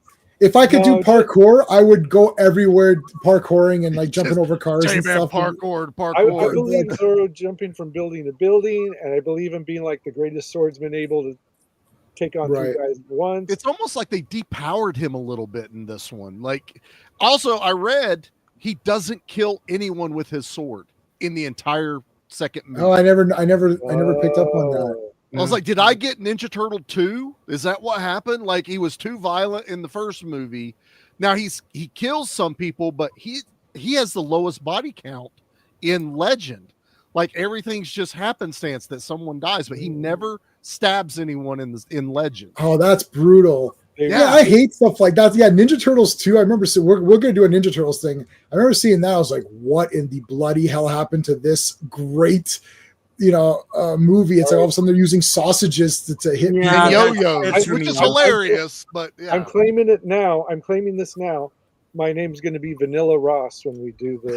Vanilla Ross. Okay, Vanilla Ross. Well, I mean, like, yeah, every kid picked up a sword and was like, okay, I'm going to be Zorro and stab people and everything. It's like we sword fight all the time.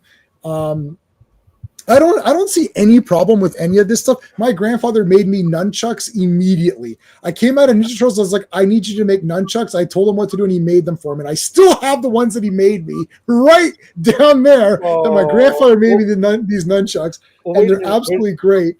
In Canada, were they called the Ninja Turtles or the Hero Turtles? Like Ninja Turtles. It was UK was overseas got Hero Turtles. And they couldn't show because apparently there was a spat of robberies where people were using ninja items, and everyone was way more sensitive to that, so they turned into Hero Turtles. And Mighty Morphing Power Rangers, they had to change that because morphing sounded like morphine. Oh dear. Yeah. So what's the? Hold on, wait. What's the newest one called? Oh, is that this? The Amazon one? Yeah, that's the one. No, that's not it. That's fake. No. That's the one John where he's Zorro. like this and there's half Zorro. This one. This is the real. Not they put Catherine. They put her in there for some reason. That's the guy. Yeah. This is it, right? I saw it. I saw the whole thing.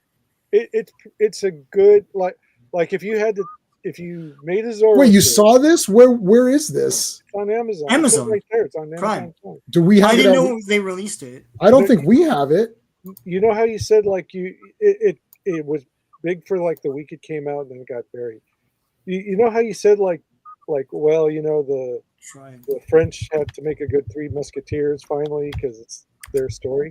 Right. This was actually filmed in Spain, and he's like a Spaniard, and even though it takes place in California. It has a pretty international cast. He's actually pretty good.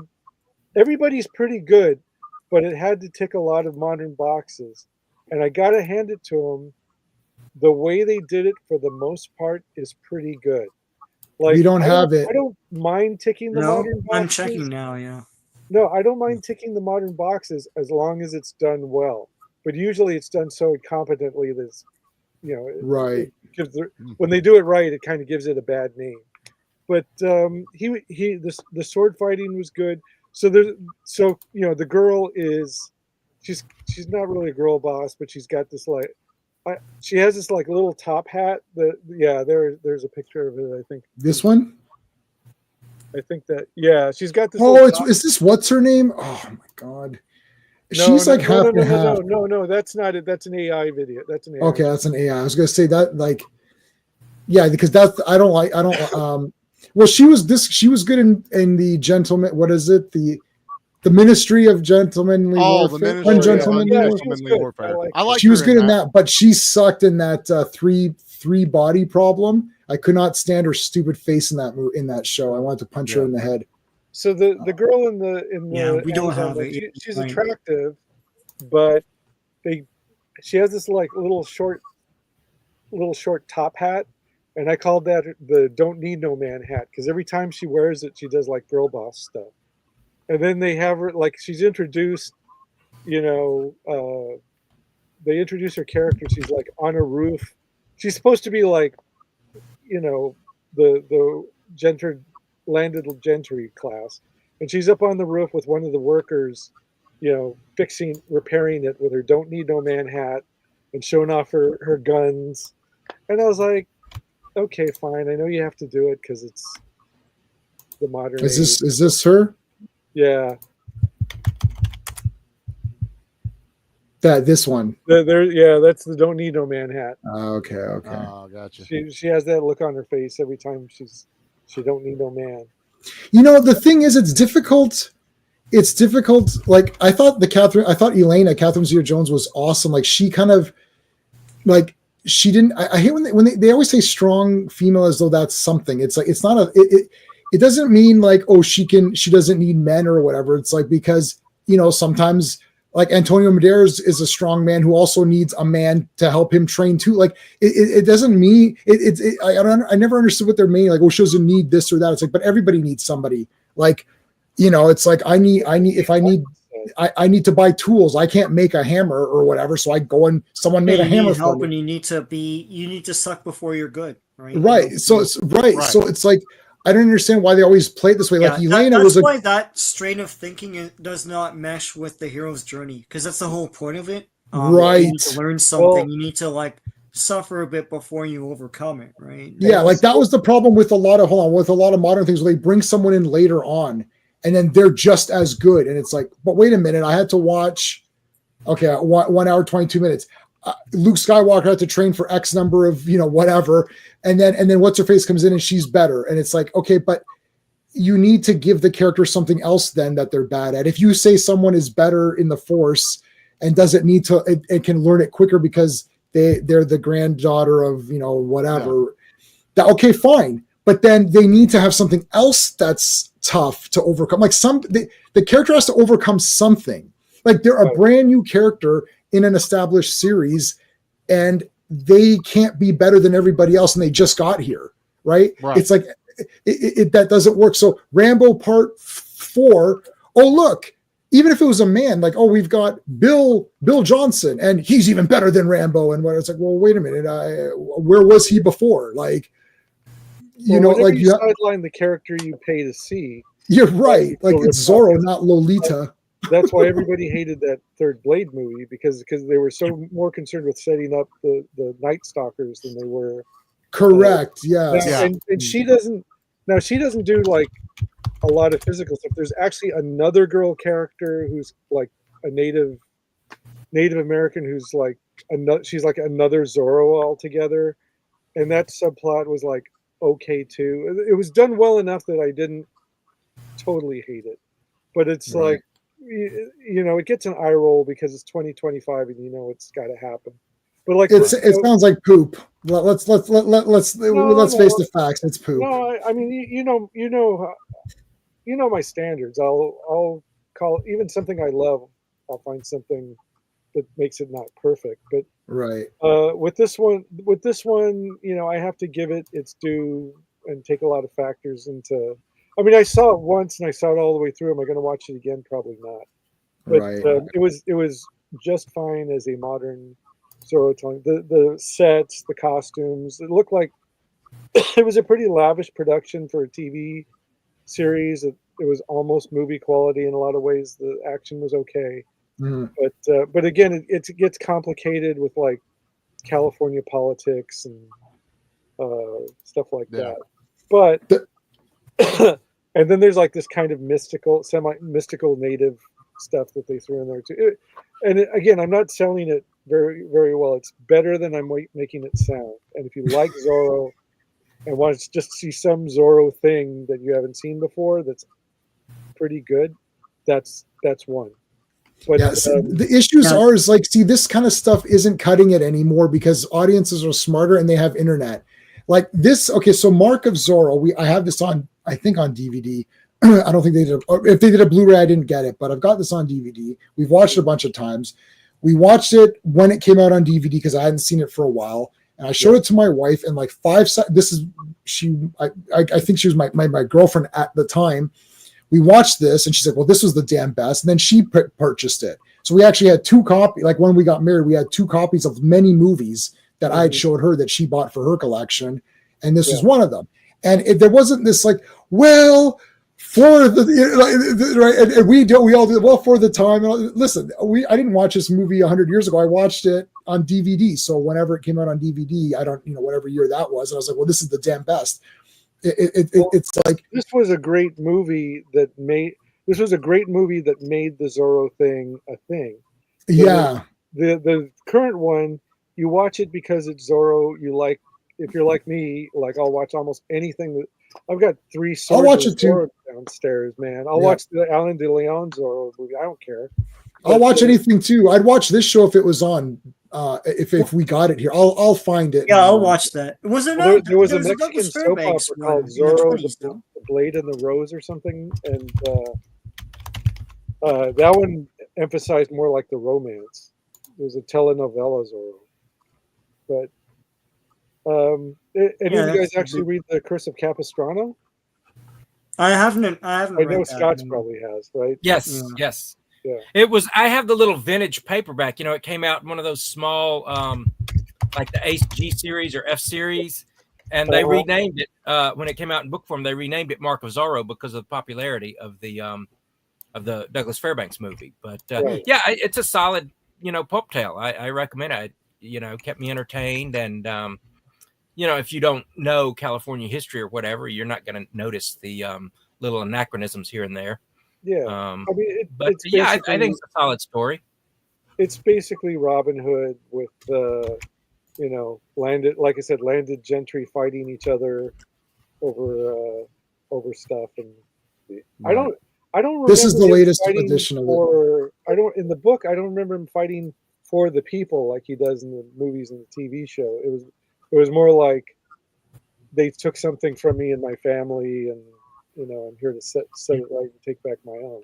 So what's interesting too is at the end of the first story. What's that? Go ahead. There's the romance in there, but the action was kind of low key for a pulp story. Yeah, and it was written as a standalone, and he revealed his identity at the end. Yeah, it was so popular that Johnston McCulley had to write some more, and he kind of goes back and reverse engineers that now Zorro is once again an unknown guy. Kind of ignore that last chapter of the first story. Well, make one good story. Not even described as wearing the black suit. He's literally just wearing a sombrero and a. I think the 20s movie is what gives him a costume, basically. Yeah. The costume. So is it true that all of the pulp stories after Curse of Capistrano weren't really republished till like this century? Because I read somewhere that they were never really republished and resurgence of popularity until like recently. Well, it's funny you should ask, because this book right here that you can't see, I'll show it later. This was published in 2000. So oh wow, okay. It's 25 years old, but it's still like you said, it's technically this century. It's one of those things where those stories are not very popular for some. It's like everything that people know about Zorro is from television and film. It seems to me, Yeah, that's all I know. I mean, I don't know anything about the book. Yeah, it's not like I've not read any of or these. Conan or something where they got republished and republished. It's like So Sean, this right here that you're looking, this one right here, this is volume 2, Omnibus, volume 2. So, Yeah. what was the date? This one was 2020. So what, I don't know what they have for volume. I don't know if I'm looking for volume. We figured there'd be a 70s edition and an 80s edition and a 90, Well, they've got just, if you just like, I mean, like that's the first story. I'm talking about everything after. Like there's something like 40 No. stories after this. I think, well, this says volume 2, so I don't know what this has. You'd have to look it up. Well, the book I've got's like, it doesn't even have Curse of Capistrano in it. It's just it's volume 1. I think they did 2 volumes of it. Help me out here, Scott. Well, there were 5 or 6 stories that were novel length that were serialized in the pulps, and there were something like 50 short stories, little standalones. Yeah, and I know these little standalones. That's one of the things that got republished within the last 20 years.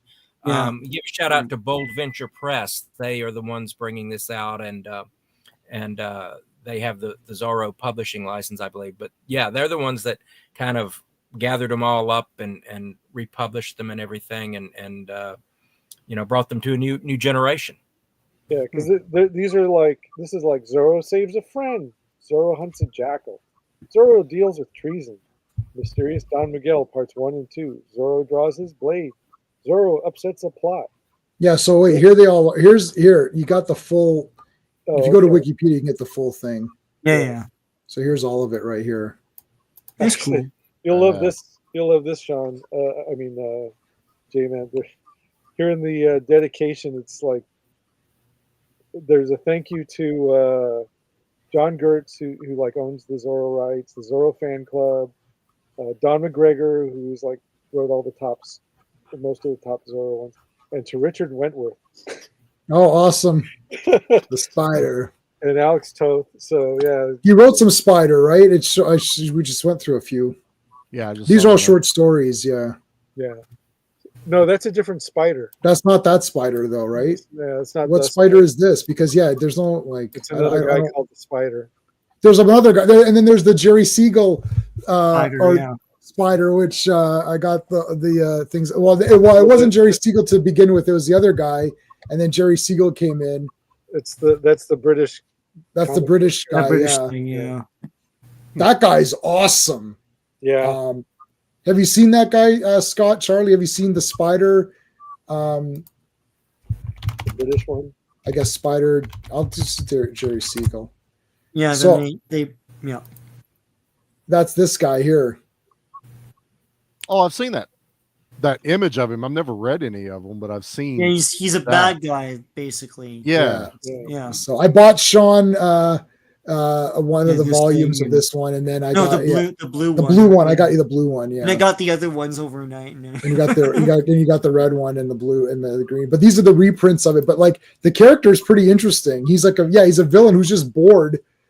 He's just bored, so he just becomes like a hero, and he fights all these weird things, and it's pretty neat. Cool. But Zorro. So in was it Batman Year One where they're saying Mark of Zorro is the movie that the Waynes go to see before he becomes Batman? The origin, yeah. Batman Year One. Well, I mean, they did it because obviously Batman's Zorro was a big influence just on the comics. No, yeah, but like they're literally like Frank Miller literally say that's where he got. They literally say it's what they literally they're coming out of Zorro. Mm-hmm. And they show it, and I think it might be Year One, which is the first time they had said that, because Batman's the copy of the Shadow and Zorro. It's right there in the picture. It's the yellowish part that you have pulled up right there. No, the other picture you had pulled up. This is where they're coming out. You can't see it there though. Go back up to the one you had first. The one you had on there first. Was that this? There you go. No. That also that does it too. Yeah, it's on left. There he goes. Yeah, I haven't read this in years, and damn, comics used to really be good. Yeah, so this is Year One or whatever, where they're showing he's eating the popcorn, and there it is, and that's actually the post. That's actually the poster, which is cool. And then there's the hey, how is it in color? How are they watching it in color? That's how he sees it. Yeah, yes, that's how he sees it. Right, there you go. All of this is a ripoff of Scarlet Pimpernel. It's the first of those things where it's a rich guy that acts like a fool, and then dons a mask and fights bad guys at night. That was the first. That was like 1905, and then I think Zorro was 1919. But everything rips that off, and now it's forgotten. Well, Zorro's 1919. Yeah. Well, Dr. Sin is kind of like that too, and that's a real guy. He's being like a little more independent of, that pool. I mean, he probably did read the Scarlet Pimpernel or knew about it. But Dr. Sin, is that not the Scarecrow of Romney Marsh? Yes. Is that not the same thing? I thought that was based on a real person. No? It's based on a real place. Oh, a real place. Okay. Yeah. I believe too much in Walt Disney's Uncle Walt intro for that thing. Yeah. I didn't know Thing did one. Oh, I had that on DVD. I still might. It's pretty good. Oh, we lost. Did we lose? We lost Scott. No. He'll come back. He'll come back on. So, yeah, that one is a good one too. But Dr. Sin, that the church where that's supposed to have taken place is there, and that's where they filmed the Disney thing. But the books, he's totally vicious, and there's almost like I'm still trying to figure out what the hero arc was. It's just kind of like he killed the guy that was terrible to him. He got his revenge, I guess. But but they made 3 TV episodes for Wonderful World of Disney, and then made a movie based on that, like just cutting everything together. Well, the audiobook read by Rufus Sewell is adapted more from the books, and the first book kind of tells the whole Dr. Sin story in one shot, and then the other ones are just kind of like zoom in on chunks of that stuff. So it's like the piracy is like a bigger part of the expanded version of the piracy story, the expanded version of some of the smuggling stuff. So you have this, right, J-Man? Of course, for sure I have it. So I've got this. Is it hundreds of dollars? Wow. Yeah. I always pre-order all this shit right away. I didn't get these. I regret it now because they would look awesome on these TVs. You didn't get these, Sean? No, I don't have these. What? How'd you miss that? Stuff, but oh my god, how did you miss those? I vaguely remember this show. Like I remember very little of watching this. Yeah, this in the Filmation days where they had the circle, the rotating circle credits. Yes. I like that. The He-Man, yeah. So there's 2 volumes. There's 2 volumes of this. Yeah. So you have this then, right? Oh, hold on, Scott's back. Oh wait, no. Oh yeah, he's coming back. Cool. He's the Criterion. Scott, you're the Criterion symbol right now. Oh, there you're back. You're back. Did you, Scott? Have you seen these cartoons, the Lone Ranger Zorro Filmation cartoons? The Filmation was part of the Tarzan package at one point. Yes, Filmation, their adventure block: Batman, Lone Ranger, Tarzan, Zorro. I watched them as a kid. I have not revisited them since childhood. I mean, I revisited the Tarzan, obviously. I've seen those over and over, but I've not revisited Zorro since childhood. I don't think Scott, I'm just asking for myself if we'll ever get a better version of this cartoon on home video. It's terrible. The DVD I have is season 1, and it's so scratchy. It's unbelievable that they put it out. I don't have this one. I bought a bootleg at a Comic-Con, and my bootleg is from the original Masters. It's got and it looks better, right? At the beginning. And it's great. And that's what I've always watched is that 20-something-year-old bootleg I picked. It was a guy who had, back in the early days of DVDs, they would just bootleg everything. Right. Yeah. And he had there was always a guy at the con with the table with everything. Yep, we hit him up. Star Wars, the Star Wars special. I got the man. They got hold on. Some of them start to get pretty epic. I've got the guy did the whole. The Japanese Spider-Man. It's the whole. It's like he did like a whole cover for it. He printed on the disc. Yeah, I got that. Okay, Sean and I have the same one. You can show it. It's like some of these guys got pretty elaborate. Yeah, I got a a bunch of the Turkish knockoff ones. I got the Turkish ones too. I got Turkish Rambo. I got all of those. Yeah. Yes. Yeah, they would have the most obscure stuff. Spidey Super Stories stuff. Yeah, it's so nuts, man. But back to your original question, Sean, I don't know why it's a bad transfer, and I don't know if the second, third, and fourth season are coming, or if this will be re-released. And I don't know. Yeah. I believe Edgar Rice Burns Incorporated. I think they still own the rights and everything, and I think they've got original masters. But I don't think this was before my time with company. I don't think Warner Home Video or whoever released it went to them. It was just whatever they could find. They put on DVD and I don't know. It's a shame because it's such a good cartoon, and it's just like it's a shame to watch it so scratchy like that and faded. You know, as an official disc, it's so weird. Yeah. So what did you think? Okay, what about Queen of Swords here? Did you guys like that one?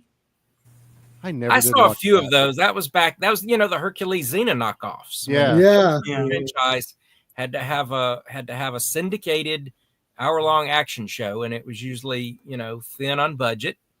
And didn't this only go for like one season or something like that? This is like kind of like the Raven, the Highlander. Yeah, I liked Raven too. They did that. Yeah. And there was a Conan the Barbarian. Was it Conan the Adventurer? Oh, I own that one. You can bet your bottom dollar on that. I got that right there. And it had the guy that's in Gladiator later on. Ralph Ball, right. Ralph Ball. Yeah. Well, the only episode of the Conan one I've seen is the one with Red Sonja. Yeah. And this series actually was they had a lawsuit because I don't think it was it's not licensed as a Zorro. They appropriated a lot of what were then public domain tropes of Zorro, and the Zorro people sued them and did not prevail. Okay, so I do have a story about this one. Well, first, have any of you actually who's actually seen it? Is it just you? I watched it. I've heard of it, but I never actually watched it. I watched anything remotely. Yeah. Sorry, Scott? Channel surfing years ago, and that was it. So for a show like this, you need like a very attractive cast. You need at least some decent action scenes, and you need like some hooks and gimmicks to put it on. So the hooks and gimmicks we've seen a million times in other Zorro movies. The girl was attractive, but not like Lucy Lawless attractive.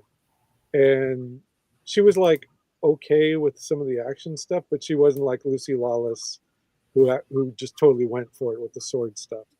In fact, it wasn't even, and it just felt so much cheaper than, to me, like the top standard Sunday afternoon shows were the ones produced by Robert Tapert and Sam Raimi. Right. So Jack of All Trades, Xena, Hercules, even the Robin Hood one. This just Cleopatra 2525, baby. Do I own that? Hell yeah, I do. Of course, I have an official T-shirt of it from the actual show, which I ordered. That is like the secret password to the cult. If you know this show and if you even just like it, we're gonna be friends. I'm gonna wear the shirt. Remind me, and I'll wear the shirt for you whenever you want. It's like in the closet. I never wear it. I'm so scared. I don't want to wash it and get it messed up. Yeah, no, it's because I mean it's so memory holding. I guess I got the DVDs, but I guess those are like really expensive now. Yeah, I got those. Yeah. So, but anyways, the Queen of Swords wasn't any of those things. It just didn't have it. The best thing was the girl, and she was just okay. But at the time that show came out, I had a comic book published by Antarctic Press called Chesty Sanchez, and I practically crapped myself because the costume I thought was like, if you were a normie and put the characters side by side, you'd think my character was a ripoff of this. And it was like, no, I just ripped off Zorro the same way that that these guys did. Yeah, there she is. Only my character. I could see that. Yeah. But I can see now, that. Do you think these guys ever ran across Chesty Sanchez? You know what? It's out there enough. Like I mean, J-Man just Googled it, and there's like all these images and stuff. Yeah, there's quite a bit. At the time it came out, the first issue. I mean, I'll admit, I'm a nobody. The first issue came out, and it scraped the bottom of Diamond's 300 at the time, and this was when comics were selling like thousands. So, I mean, it's literally like number 298 or something out of the top 300. And that wasn't based on my name or the artist name. That was based on that cover and the title.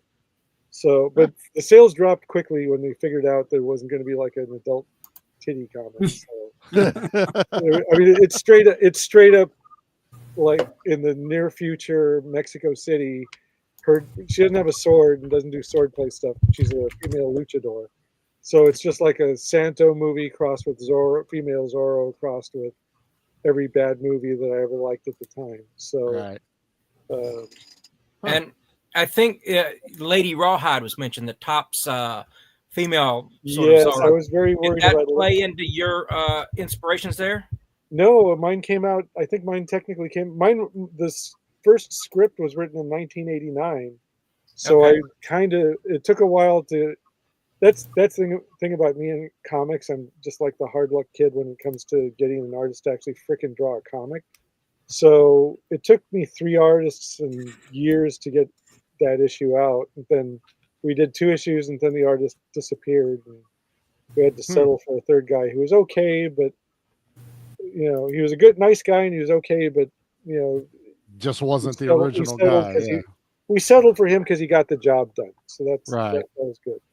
But anyway, I was really worried about Lady Rawhide because after years of me trying to get my thing out, this showed up, and of course it's the much sleazier. Even though mine has like the more provocative title, that's like the sleazier version of it because she's riding around on a horse in a corset with the shorts, and like her thighs aren't going to get chaffed on the saddle.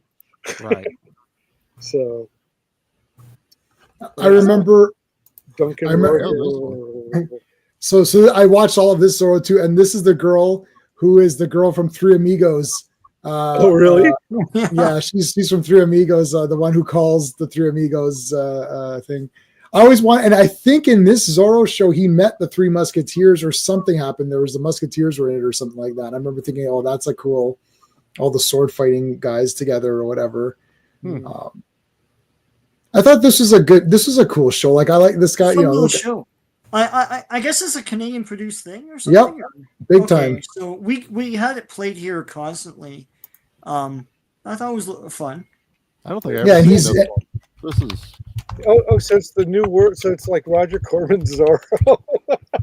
See, he was Dracula from Monster Squad. Right? Yeah, I see it. Yeah. He was also in. I think he was in Next Gen. He played what's her name?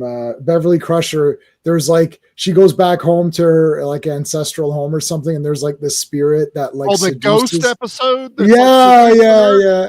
Okay, yeah, I remember that. Yeah.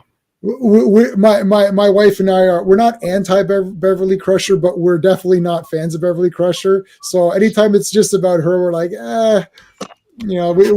I've only seen Next Gen maybe 2 or 3 times over, which is to say that I've seen Deep Space Nine like 7 times over, and I've seen Voyager like 6 times over or something. I'm the other way. I'll watch Next Gen a lot of times. There's good Crusher episodes, and then there's not good Crusher episodes. Yeah. I just feel like she's like I like Pulaski, and then no one liked her, but I thought she was cool.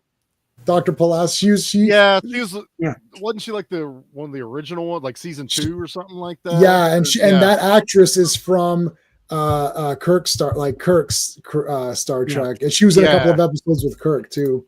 Yeah. Anyways, but this is the ghost guy from that. That's fun. I didn't know that at all. That's pretty cool. So but he's like the Lisa Simpson of Star Trek episodes. Right? No, the worst character Like that, is yeah. is Deanna Troi. The worst character Like that, is Deanna Troi. We could do a stream on ranking the Star Trek characters. Deanna Troi is the lowest, way worse than Wesley. I'll take Wesley Crusher 50 times over than Deanna Troi is the worst. It's like I sense nothing because whatever you sense, every viewer already knows. I think these aliens might be lying. Yeah, you know how I know they're lying because there's no story if they're not. So obviously they're lying. They're nervous and they're ambivalent. Well, thank you.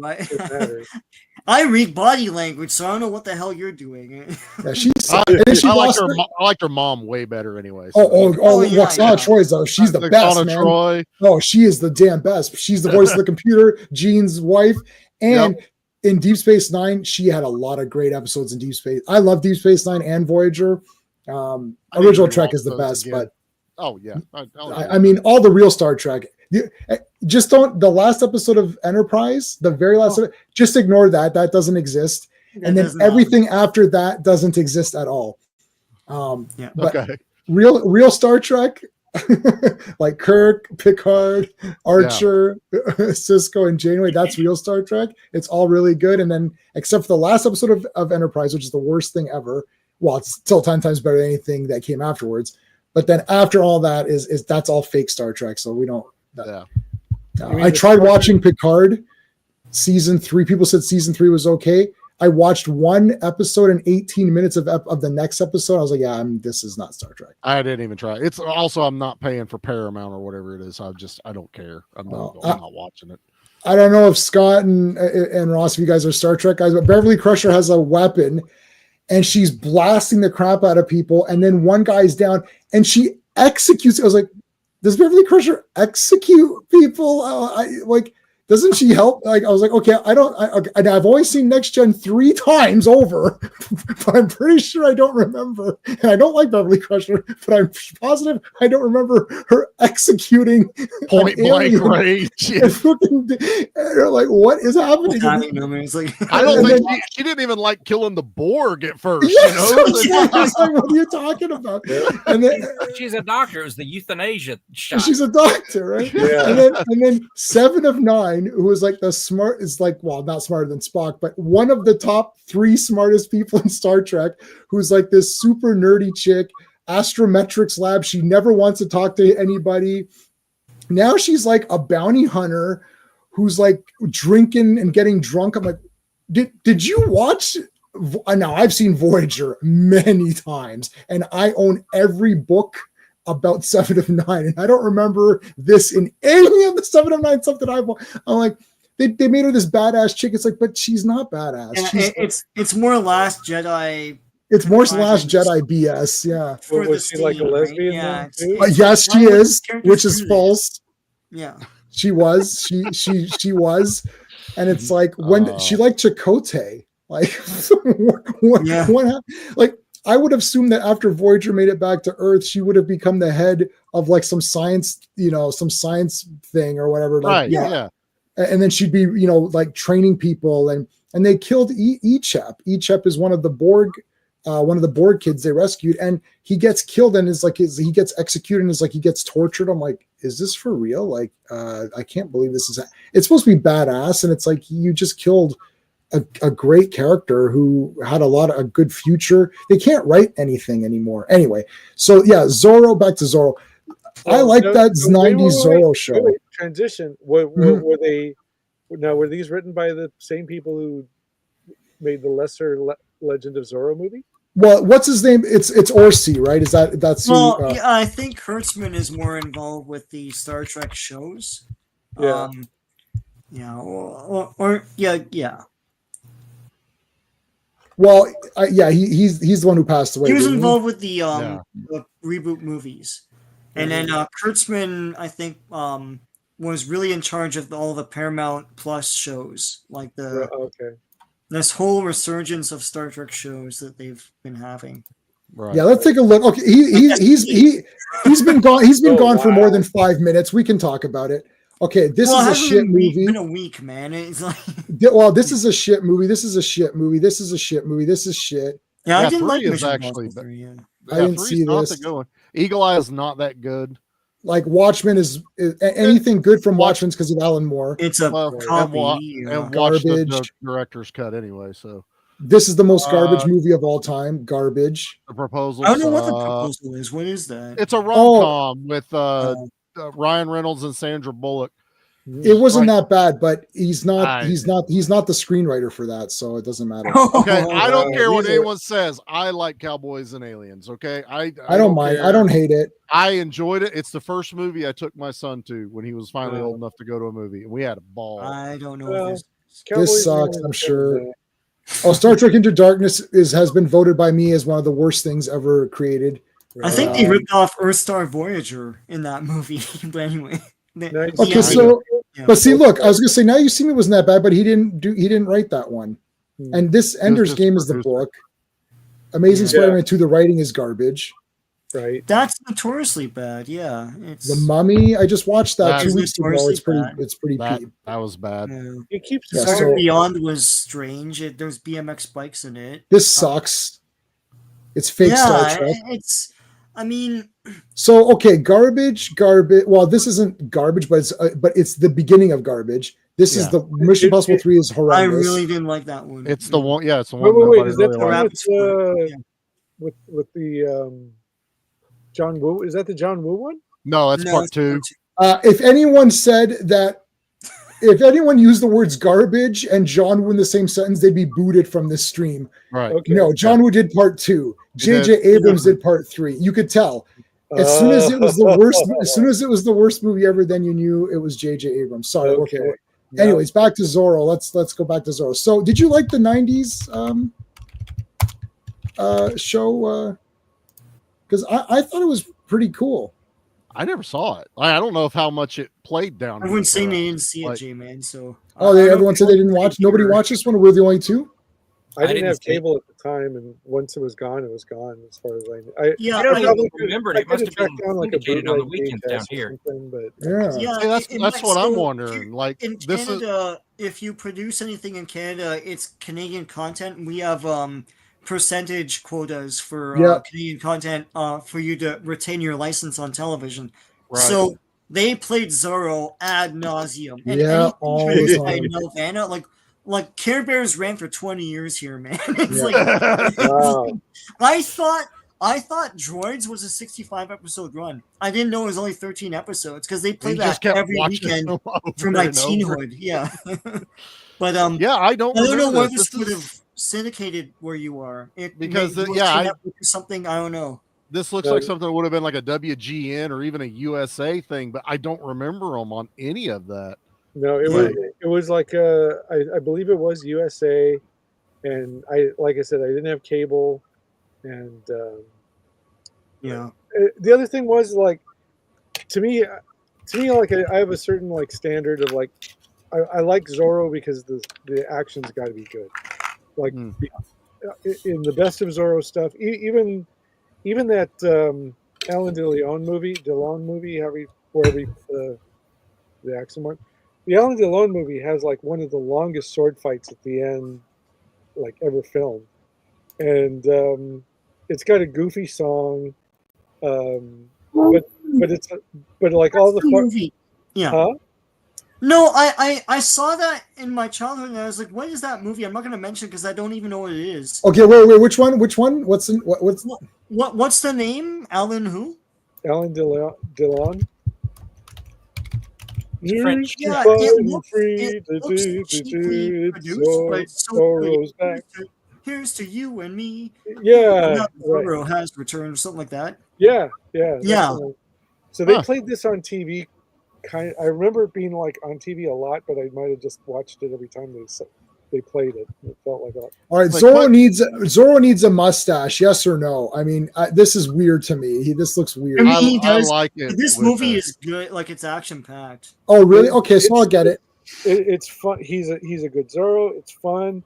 It like all the farcical things I was saying about like the first Zorro movie. It goes like right up to the edge. Like some of it's just like slapsticky, but the stunt work's really good. And it's when it counts, like the sword fight at the end, it's badass shit. And he wears that costume through a lot of the movie, so you get to actually see Zorro. So As a Okay. kid, I haven't I'll seen get it it. since I was a kid. I have it on DVD, but I remember liking it a lot. So I bought this at Walmart. They had these like slip yeah, packs, and there was a DVD inside, and it was like you could buy it for $1, and they yeah. had this, and that's how I got the DVD for this. I think it's like a public domain thing because I got mine as a bargain deal too. Yeah. So it's funny Okay, because so hold on, Zorro. Let me see. I've got this Italian movie called The Three Swords of Zorro, and it's literally like three guys dressed like I think it's those same three guys who are like the Supermen who fight Amazons and all that. But What's it called? What's it called? The Three Swords of Zorro?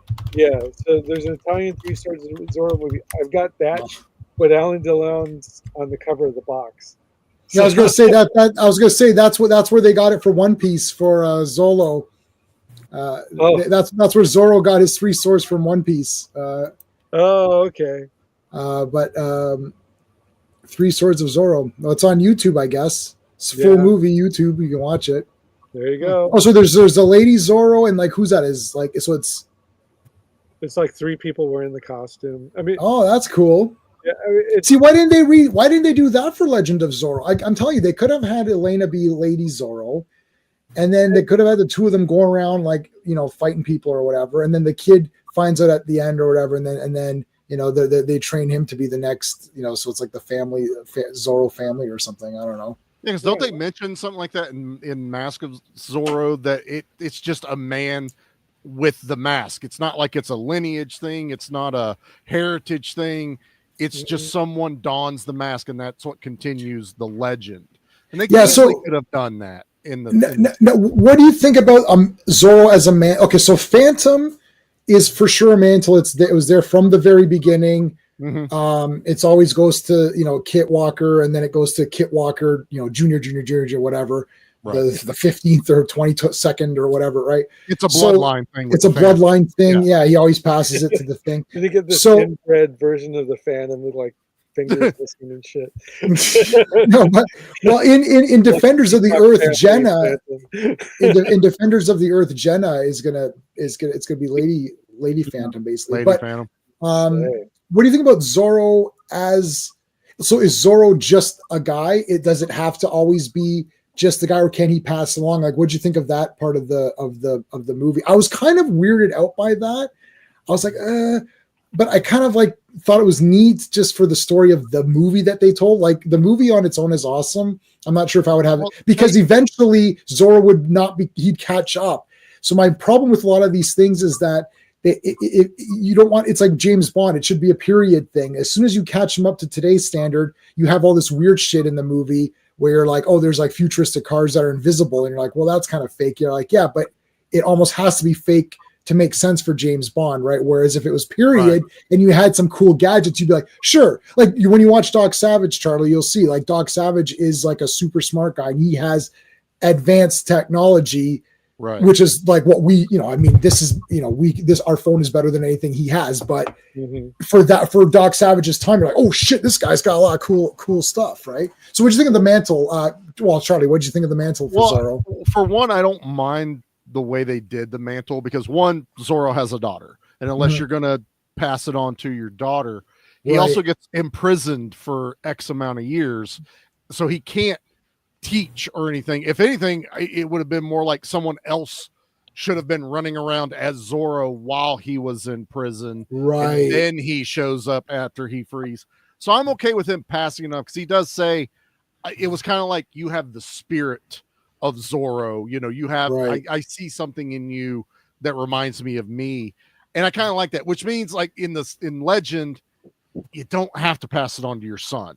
You can just pass it on to what is the next generation you deem worthy to be it. Because you don't have to have the Zorro cave. You don't have to have tons of money to be a hero of the people. It could literally be anyone donning the mask and mantle of Zorro. And I kind of like that that part of it.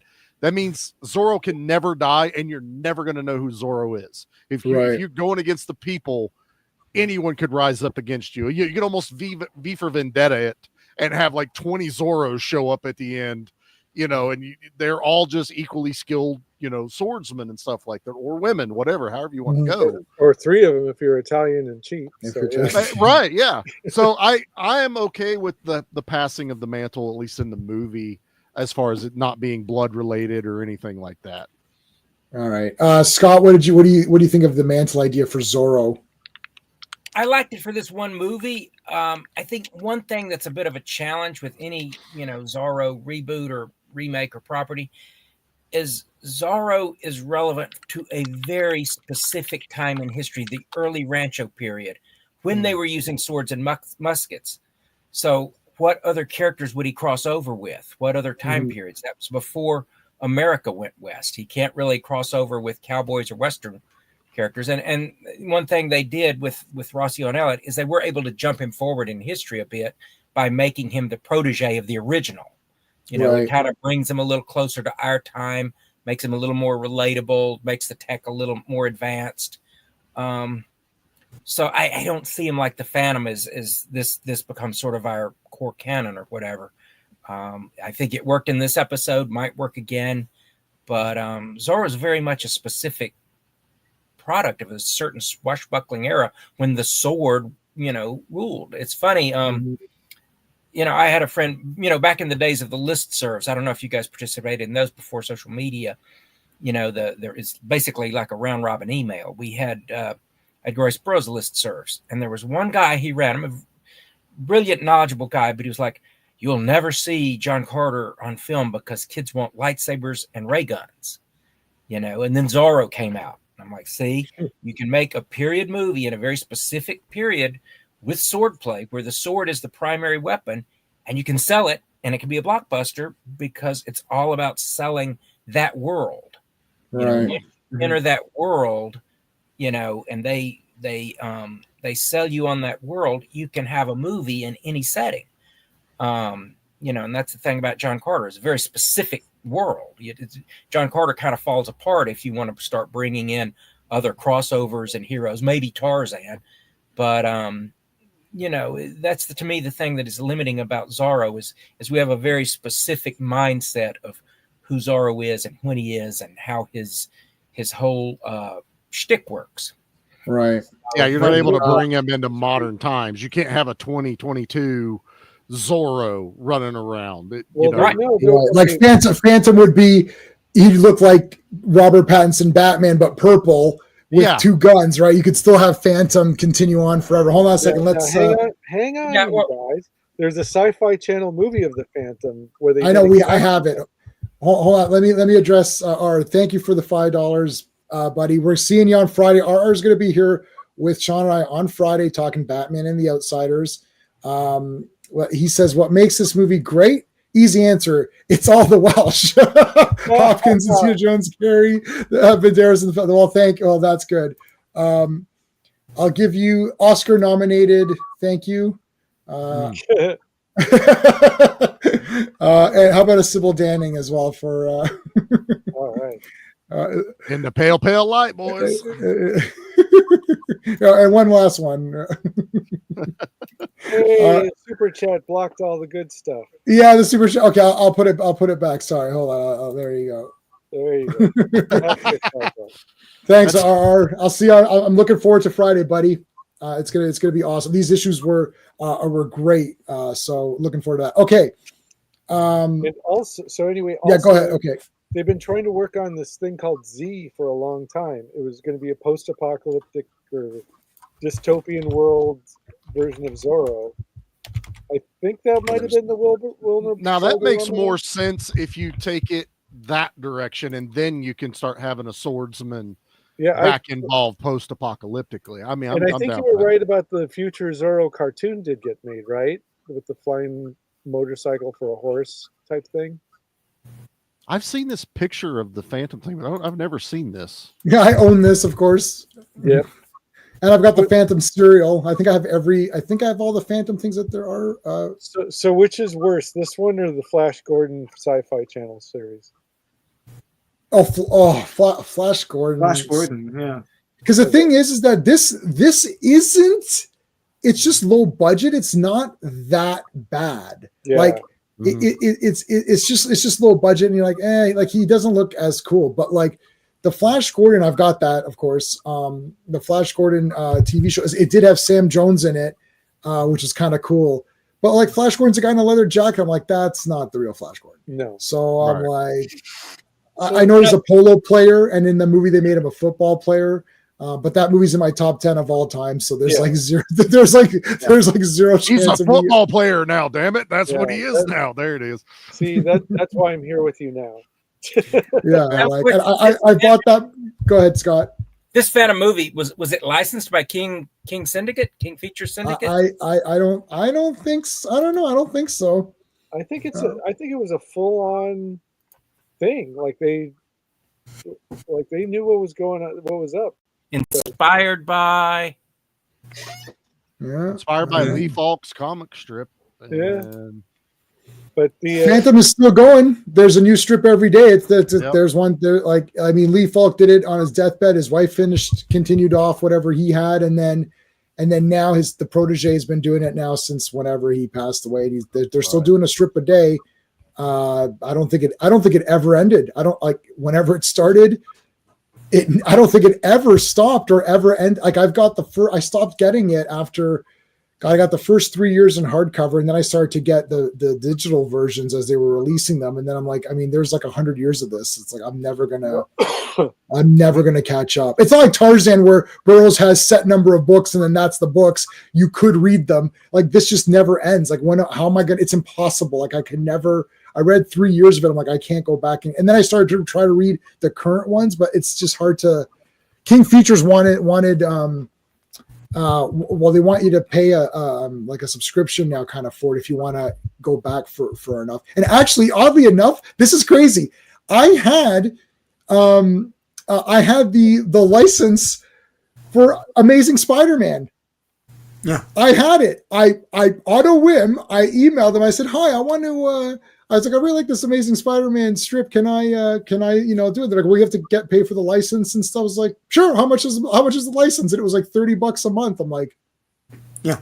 Okay. This is before Marvel. This is before Marvel got bought by Disney. Before Marvel. Before BD. Before Disney. No, I remember that. And so say what happened after that. No, okay, well, yeah, you know what happened after that is they said read between the lines. So it's like, I was like, I could do whatever I want with Spider-Man. I could like, oh, are you sure about that? And I emailed them and they said, yeah, sorry, you're done. It's like no. I tried to get. They don't do that anymore. Yeah. They don't do it anymore. But I had it. I had Amazing Spider-Man. So, anyways, I could have gotten Phantom. You might still be able to get it. It was through King Features. It was through King Features. The thing was, they were publishing Spider-Man. You could get the rights to put that Spider-Man strip on whatever your website or your channel or whatever.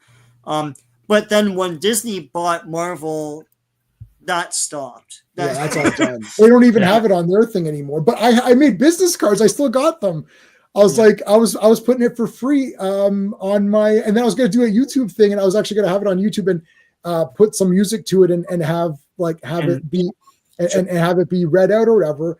And it's like, yeah, forget it. But I inquired about Flash Gordon because a new Flash Gordon strip has just started, or whenever they rebooted the Flash Gordon comic, just whatever recently. And Defenders of the Earth, and no, they didn't do Mandrake. No, but anyways, they did a new Flash Gordon strip, and I think it's on King Feature, so you can license it. It's not that much for Phantom or for Flash Gordon or any of those. And then Jim Keefe did Flash Gordon for whatever, I don't know, X years or whatever it was. And he's super cool on Facebook. You just email him and say, "Hey, how's it going?" It's like, yeah, he doesn't care. He's like super relaxed about it. He's like, yeah, no problem. Do whatever. Like he was like, he goes like, he was like, "Tell me, I'll send you one. So just put it up. Who cares? Post whatever you want." Like he doesn't care. He didn't care at all. He's like, "I don't care. Do whatever you want." They're pretty relaxed because I don't think these characters really, I don't know how Flash Gordon is doing right now with the new comic. It looks all right. Yeah. But okay, anyone else who hasn't Mantle, has anyone not given their? I've lost track of what we were doing. Oh yeah. Well, for Zorro, I don't think it matters. I mean, if Mask of Zorro is somewhere in the top 5 Zorro retellings of all time, it's not even his natural born son. Yeah, there's the future Zorro. It's not like Alejandro wasn't even like his natural born son. He was just like some street guy that he trained originally to be cannon fodder, and then eventually they developed like more of a fatherly son-in-law type thing. Right. I think for Zorro, anyone can correct me if I'm wrong, but there isn't as much satellite things to Zorro that you have to also carry forward with it. If they mantled Superman, who's the new Lois Lane? Who's the new Lex Luthor? What's the new Daily Planet? Like, there are so many things about Superman that aren't just Superman. And with Zorro, it's like, yeah, as long as you have the costume and the horse and the sword and the Z, it's Zorro. Are you gonna say Zed, Sean? Remember who's on the bottom of this. Zed. Zed is for our American friends, For our American friends, we're trying our best. Sean almost messed it up there. Z. I know, but we're saying Sean almost. You guys didn't. Sean was about to say the real thing, which is Zed, the correct way. And then he dumbed himself down to make it palatable for you guys. Hold on a second. We don't need to worry about that until you're the 51st. Okay, that's not happening. We'll fix it all later. Our thanks I can't again. wait for all food to have corn syrup in it. Anyway. We definitely do. Yeah, we're all gonna have the shitty ingredients that you guys have. Okay, Speed Racer. I loved that movie. I bought all the toys, the poster, the soundtrack. Like, I went crazy mad on that Speed Racer movie. We are definitely going to talk about it. So I'll give you a V8 for that one. If you know it from and Wonder Woman wink. Speed Racer and like we talked about Dick Tracy. Those movies are in the category of like movies that were made way too late for like, it's like Speed Racer. Like I didn't even grow up with Speed Racer. It's well before my time. Like I know of it, but I like the movie. So you should put Speed Racer with Robin Williams' Popeye. And then yes, that's another one. I just got that on Blu-ray. We could call it How Much Cocaine, and it'll be like, how much cocaine did it take to think some of this stuff was a good idea? No, Speed Racer was awesome. Speed Racer is so super. I'm not saying it's bad, but holy shit, man! But there was definitely cocaine involved in the writing room. That's really what it comes down to. So wait a minute, what do you think about this future Zorro? He looks like Zorro. He's got the. See, I'm trying to figure out where he stole Ghost Rider 2099's motorcycle. That's what I'm trying to figure out. Oh, I remember this. Yeah, Django and Zorro. The I remember Zorro thing. Dude, you know what's funny? Vertigo did it. Cool. Green Hornet is supposed to be it's not a mantle, but he's a descendant of Lone Ranger. You're right. Right, yeah. They never mantled Lone Ranger in any stories. Like, I'm the new Lone Ranger, and I'm, like, it's the 90s Lone Ranger. It was a way to, how do you modernize the Lone Ranger if you want to continue that to go? You adapt.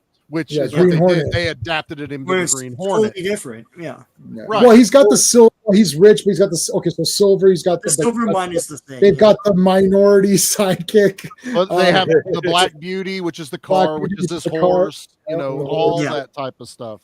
Yeah. Well, with Zorro, like most of the better retellings of that, it's like the origin story is that he kind of like improvises the Zorro thing along the way. It isn't like he sits down and has this master plan of like, from the time I'm 8 years old, I'm going to train to be Zorro and all that. It's like, you go to Spain, you get some pretty good training at the University of Madrid or whatever, and you come back and you can kind of take on anybody in California, and then with the Mask of Zorro, like the twist was, we're already seeing that guy old from all the other movies and stories, and he just kind of finds this scruffy dude that he's able to train, who's able-bodied and willing.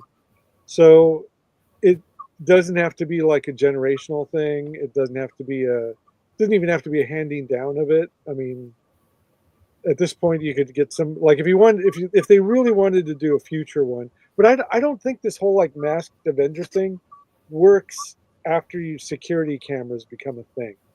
Like when I saw, to me it was like Spider-Man 3. They kept like taking their masks off at the end of that movie, and I'm like, so nobody has like a high resolution camera.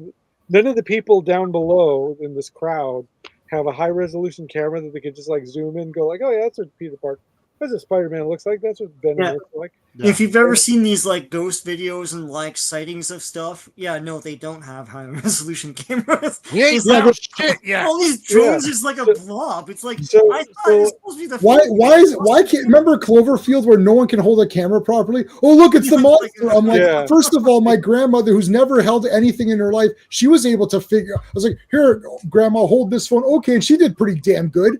And she was like 80 and she could figure it out.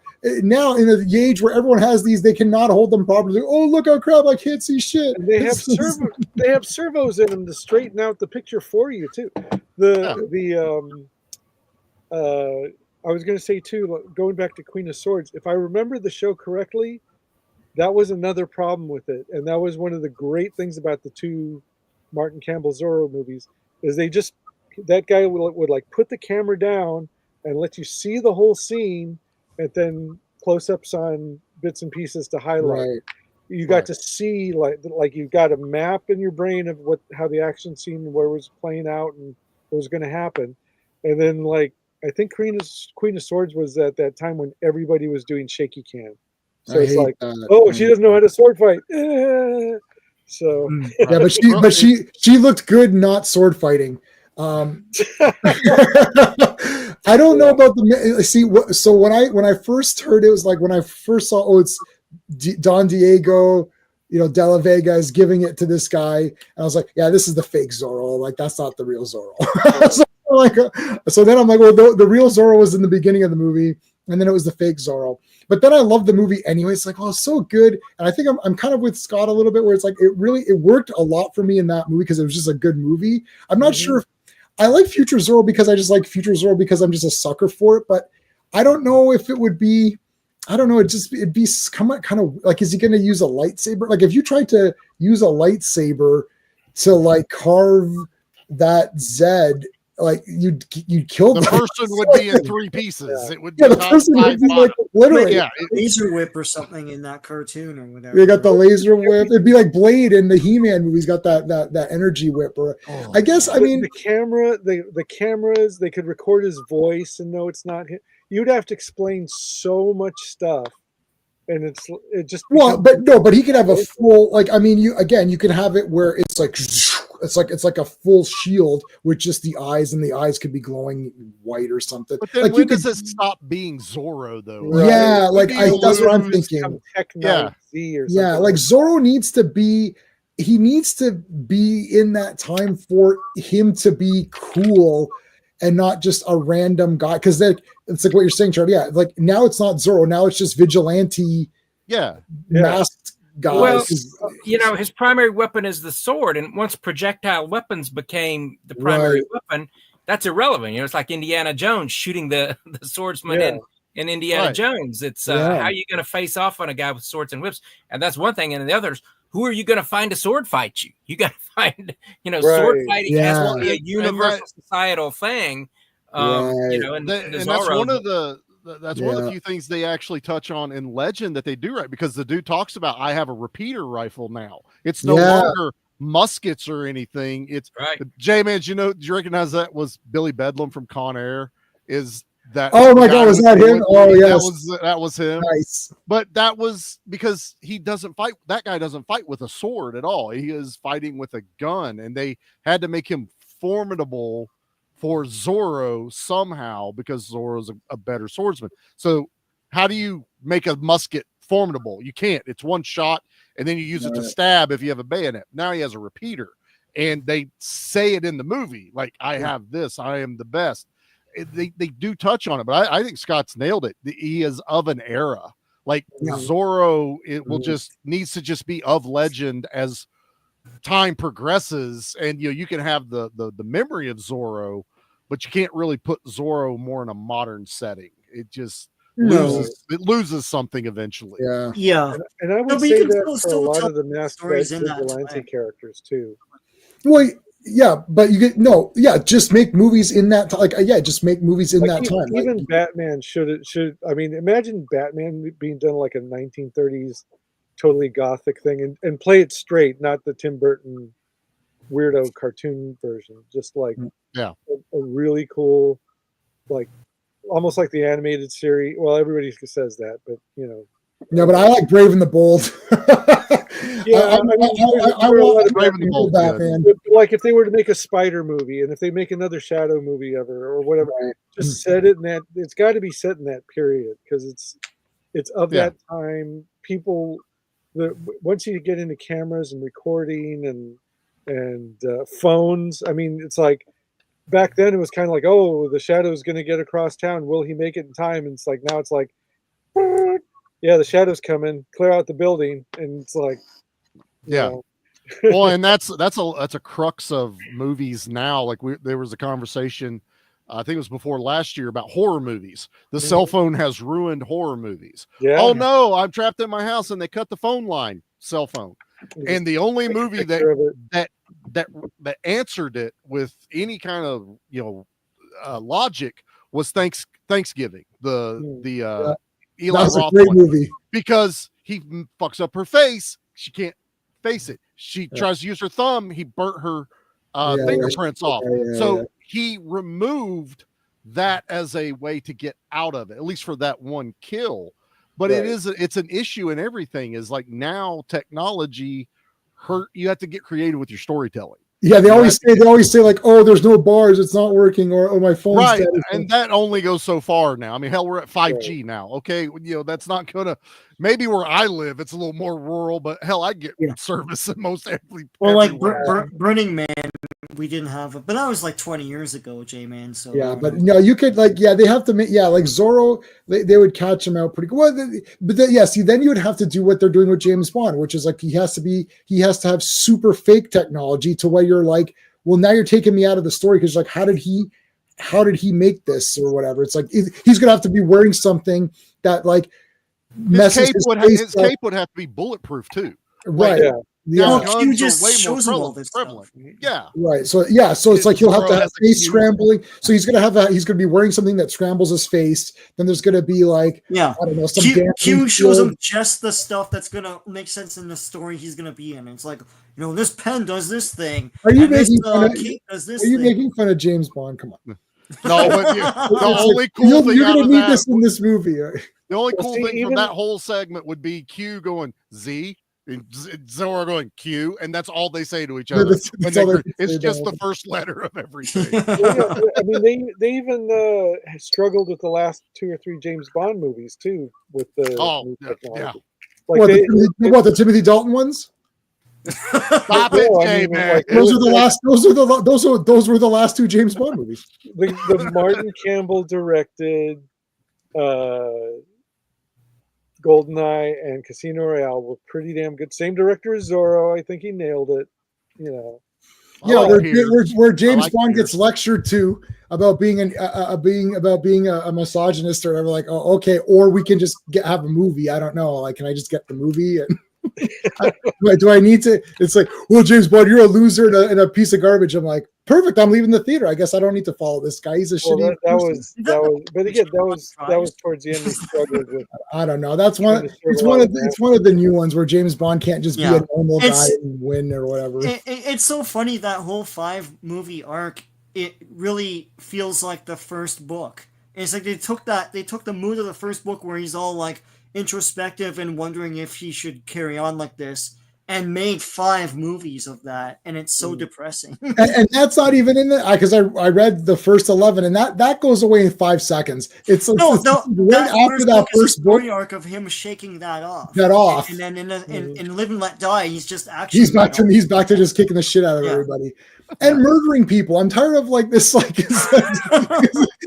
because like why isn't he killing him? Like, I don't understand this crap. Like, oh, I gotta do this. It's like, and they're like, oh, James, you gotta be careful. What are you doing? This is what you paid for. You didn't call me in. He has the license to kill. I'm gonna use it. I got. Listen, what's the point of having a license to drive if you're not gonna drive a car? That's right. Hey, Uber Eats, you're 20 minutes late. Boom. Well, because these people, like it's like, well, this guy's stealing a weapon or something. It's like, well, you can't just go half cocked and kill everybody. It's like, why not? That's why you called me in the office. Like the whole point of this division. I thought that's what we did. Yeah, we just go and kill the bad guys and it's done. It's like, how am I going to? I got a gun. Let me grab it. Shoot him. Shoot him. He's dead. He's dead. Yeah, Scotty's dead. Wow, Scotty that's why from- James Bond is not Scotty American. from Austin. Well, it's pretty bad. Okay, we're gonna. It's pretty bad when Austin Powers is more accurate to James Bond than James Bond is. Yeah. Well, they did rip off Austin Powers for that. They last did. movie, so. Oh, that was terrible. Blofeld Or was for his, Spectre, sorry. Yeah. Spectre. Blofeld was his brother. I was your brother, but they loved you. I'm like, I hope this is not happening right now. I'm like, what is going the on? original? Okay, I'll just say the original idea for what's the name? Skyfall is when they go to that ancestral house. It's supposed to be a retirement home for former James Bonds. So he was supposed to team up with Sean Connery and everything, and like former Bonds. And then they would reveal that all these guys were called James Bond as a code name. They would have broken the entire franchise. Yeah. Oh shit. Yeah. That's the dumbest thing I've ever heard. I can't clip what's his name because he's canceled now. Damn it. Mr. William Cause. Fat Albert's creator, because he had the best. He's like, Theo, that's the dumbest thing I ever heard in my life. He's like, no wonder you get D's. Dr. Huxtable, sir. Dr. Huxtable. Yeah. Theo has like this big speech. He's like, you know what, Dad? He goes, I love you. You're a doctor and Mom's a lawyer. And I don't love you. If you weren't a doctor or a lawyer, I wouldn't love you any less. So instead of being disappointed in me because I'm not like you, why don't you just love me for who I am because I'm your son? And then the audience listening, because there was a live audience, clapped on that and applauded. And he's like, Theo, that's the dumbest thing I've ever heard in my life. He's like, no wonder you get D's and everything. He's like, you are going to do better because I said so. He's like, I am your father. He's like, I get these nuts. Yeah. J-Man, you just need to clip the Billy Madison thing. Like, we were all dumber for now hearing that. That's all you need when something like that gets brought up. All right. Well, we lost Scott, so we'll see if he comes back. We got to end it off. So do you want to do Shadow? Have we decided that? Did we decide that? I'm down for Shadow. That's what I vote for. Any excuse to watch that. Oh, the Shadow. Yeah. The Shadow, yeah. Alec Baldwin. Good stuff. All right. So you want to do the Shadow next week? Yeah. All right. And Tracy, if Scott, if you want to come on, I'll just send you a link. If you can't, you can't. That's cool. No worries. Like, he said that'll be the next one, but next week I'm off to San Antonio for the Antarctic Press 40th anniversary birthday bash. So didn't you say it was like the week after that? San Antonio. So wait, sorry, that was sorry. The Shadow's the next episode, but didn't you say you're taking a week off next week? 16th is when 16th is when he's not. So you want to do? Do we want to do Shadow for next week, or who can't make next week then? Oh, wait a minute. What date is next week? 9th. Oh yeah, I can do that. I can do it. Okay. And then Scott, you can if you want to. If you can't, that's cool. Yeah, send me the link, but I think I've got something going on. Okay. The week after is we haven't decided, but we are gonna do Doc Savage for sure, and that we got to make sure, Scott, that you're here for that. I think we got that for the 30th, right? Yeah, 30th. That seems like it's okay. Yeah. And then RR wants to do Dragon Slayer, but he's not good until like April something. So that's we'll April 13th. So we can discuss that at that. I brought some books for show and tell. Do we have time to? Go ahead, quick. Go ahead. Okay, let me put myself on stop. Get some lighting. Watching the Cosby clip now. Yes, it's hilarious. I've seen that show many times over all the seasons. It sucks that we can't, like, it's dead now, like, to know. everyone. It sucks so bad. Funny. I grew up on that stuff. Yeah. Great show, yeah. America's Dad. Yeah, he was America's fucking dad, man. Jesus. I learned a lot of good lessons from watching Fat Albert and the Cosby Kid. All right, so this is the one. You have to turn off your background. Oh yeah, that's right. All right, you guys, this is going to be horrifying. You get to see me in the closet. Yay. There we go. There's all my shirts. Okay, so this is the Johnston McCulley one. Oh, there we go. Yeah. Do you see that forward or backwards? Yeah, we see it. No, Yeah, we we see see it. it right. Normal. Yeah. We We see see it it right. normal. Published by Yep, we can see it. all right. This is published by Pulp Adventures Incorporated. Paperback is volume 1. I think they did like 2 or 3 of them. This was the one that you Yep. talked about. Yep. I am saving the best for last. And I wanted that. Is Scott still there? Yeah, I have that. That was an inspiration for Tarzan the Centennial Celebration. Oh my God, really? That's awesome. I picked that up and I said, why has no one ever done this for Tarzan? And that was what, like 93. Wow. This is the Alex Toth ones. Ooh, that's Oh, wow. cool. Yeah, that's That's awesome. great. I like that. Really nice. Yeah, that's Yeah. awesome. That was an Eclipse book from back in the day. Yep. So Oh. I've got volume 1 and 2 of that, and then this was another reprint. This one is a color. It's not in great shape either, but it's a color reprint of some Italian strips. Oh, terrific. I've actually seen some of those. They're beautifully drawn. And Awesome. beautifully Yeah, colored. those Yeah. look great. So I think it's a little beat up, but I think I got it on sale. So. And that's the Disney, that's that Disney one, the Guy Williams or whatever. right. Hmm. So these two are the Coupe de Gracie. So this is why I was asking Scott. Did you get to go see this museum exhibit at the Gene Autry Museum? I didn't. I found out about it after the fact. Okay, so we've got the Gene Autry Museum, kind of near the Los Angeles Zoo, and when around the time the movie came out, they did an exhibit. It's like all Wild Western stuff on display.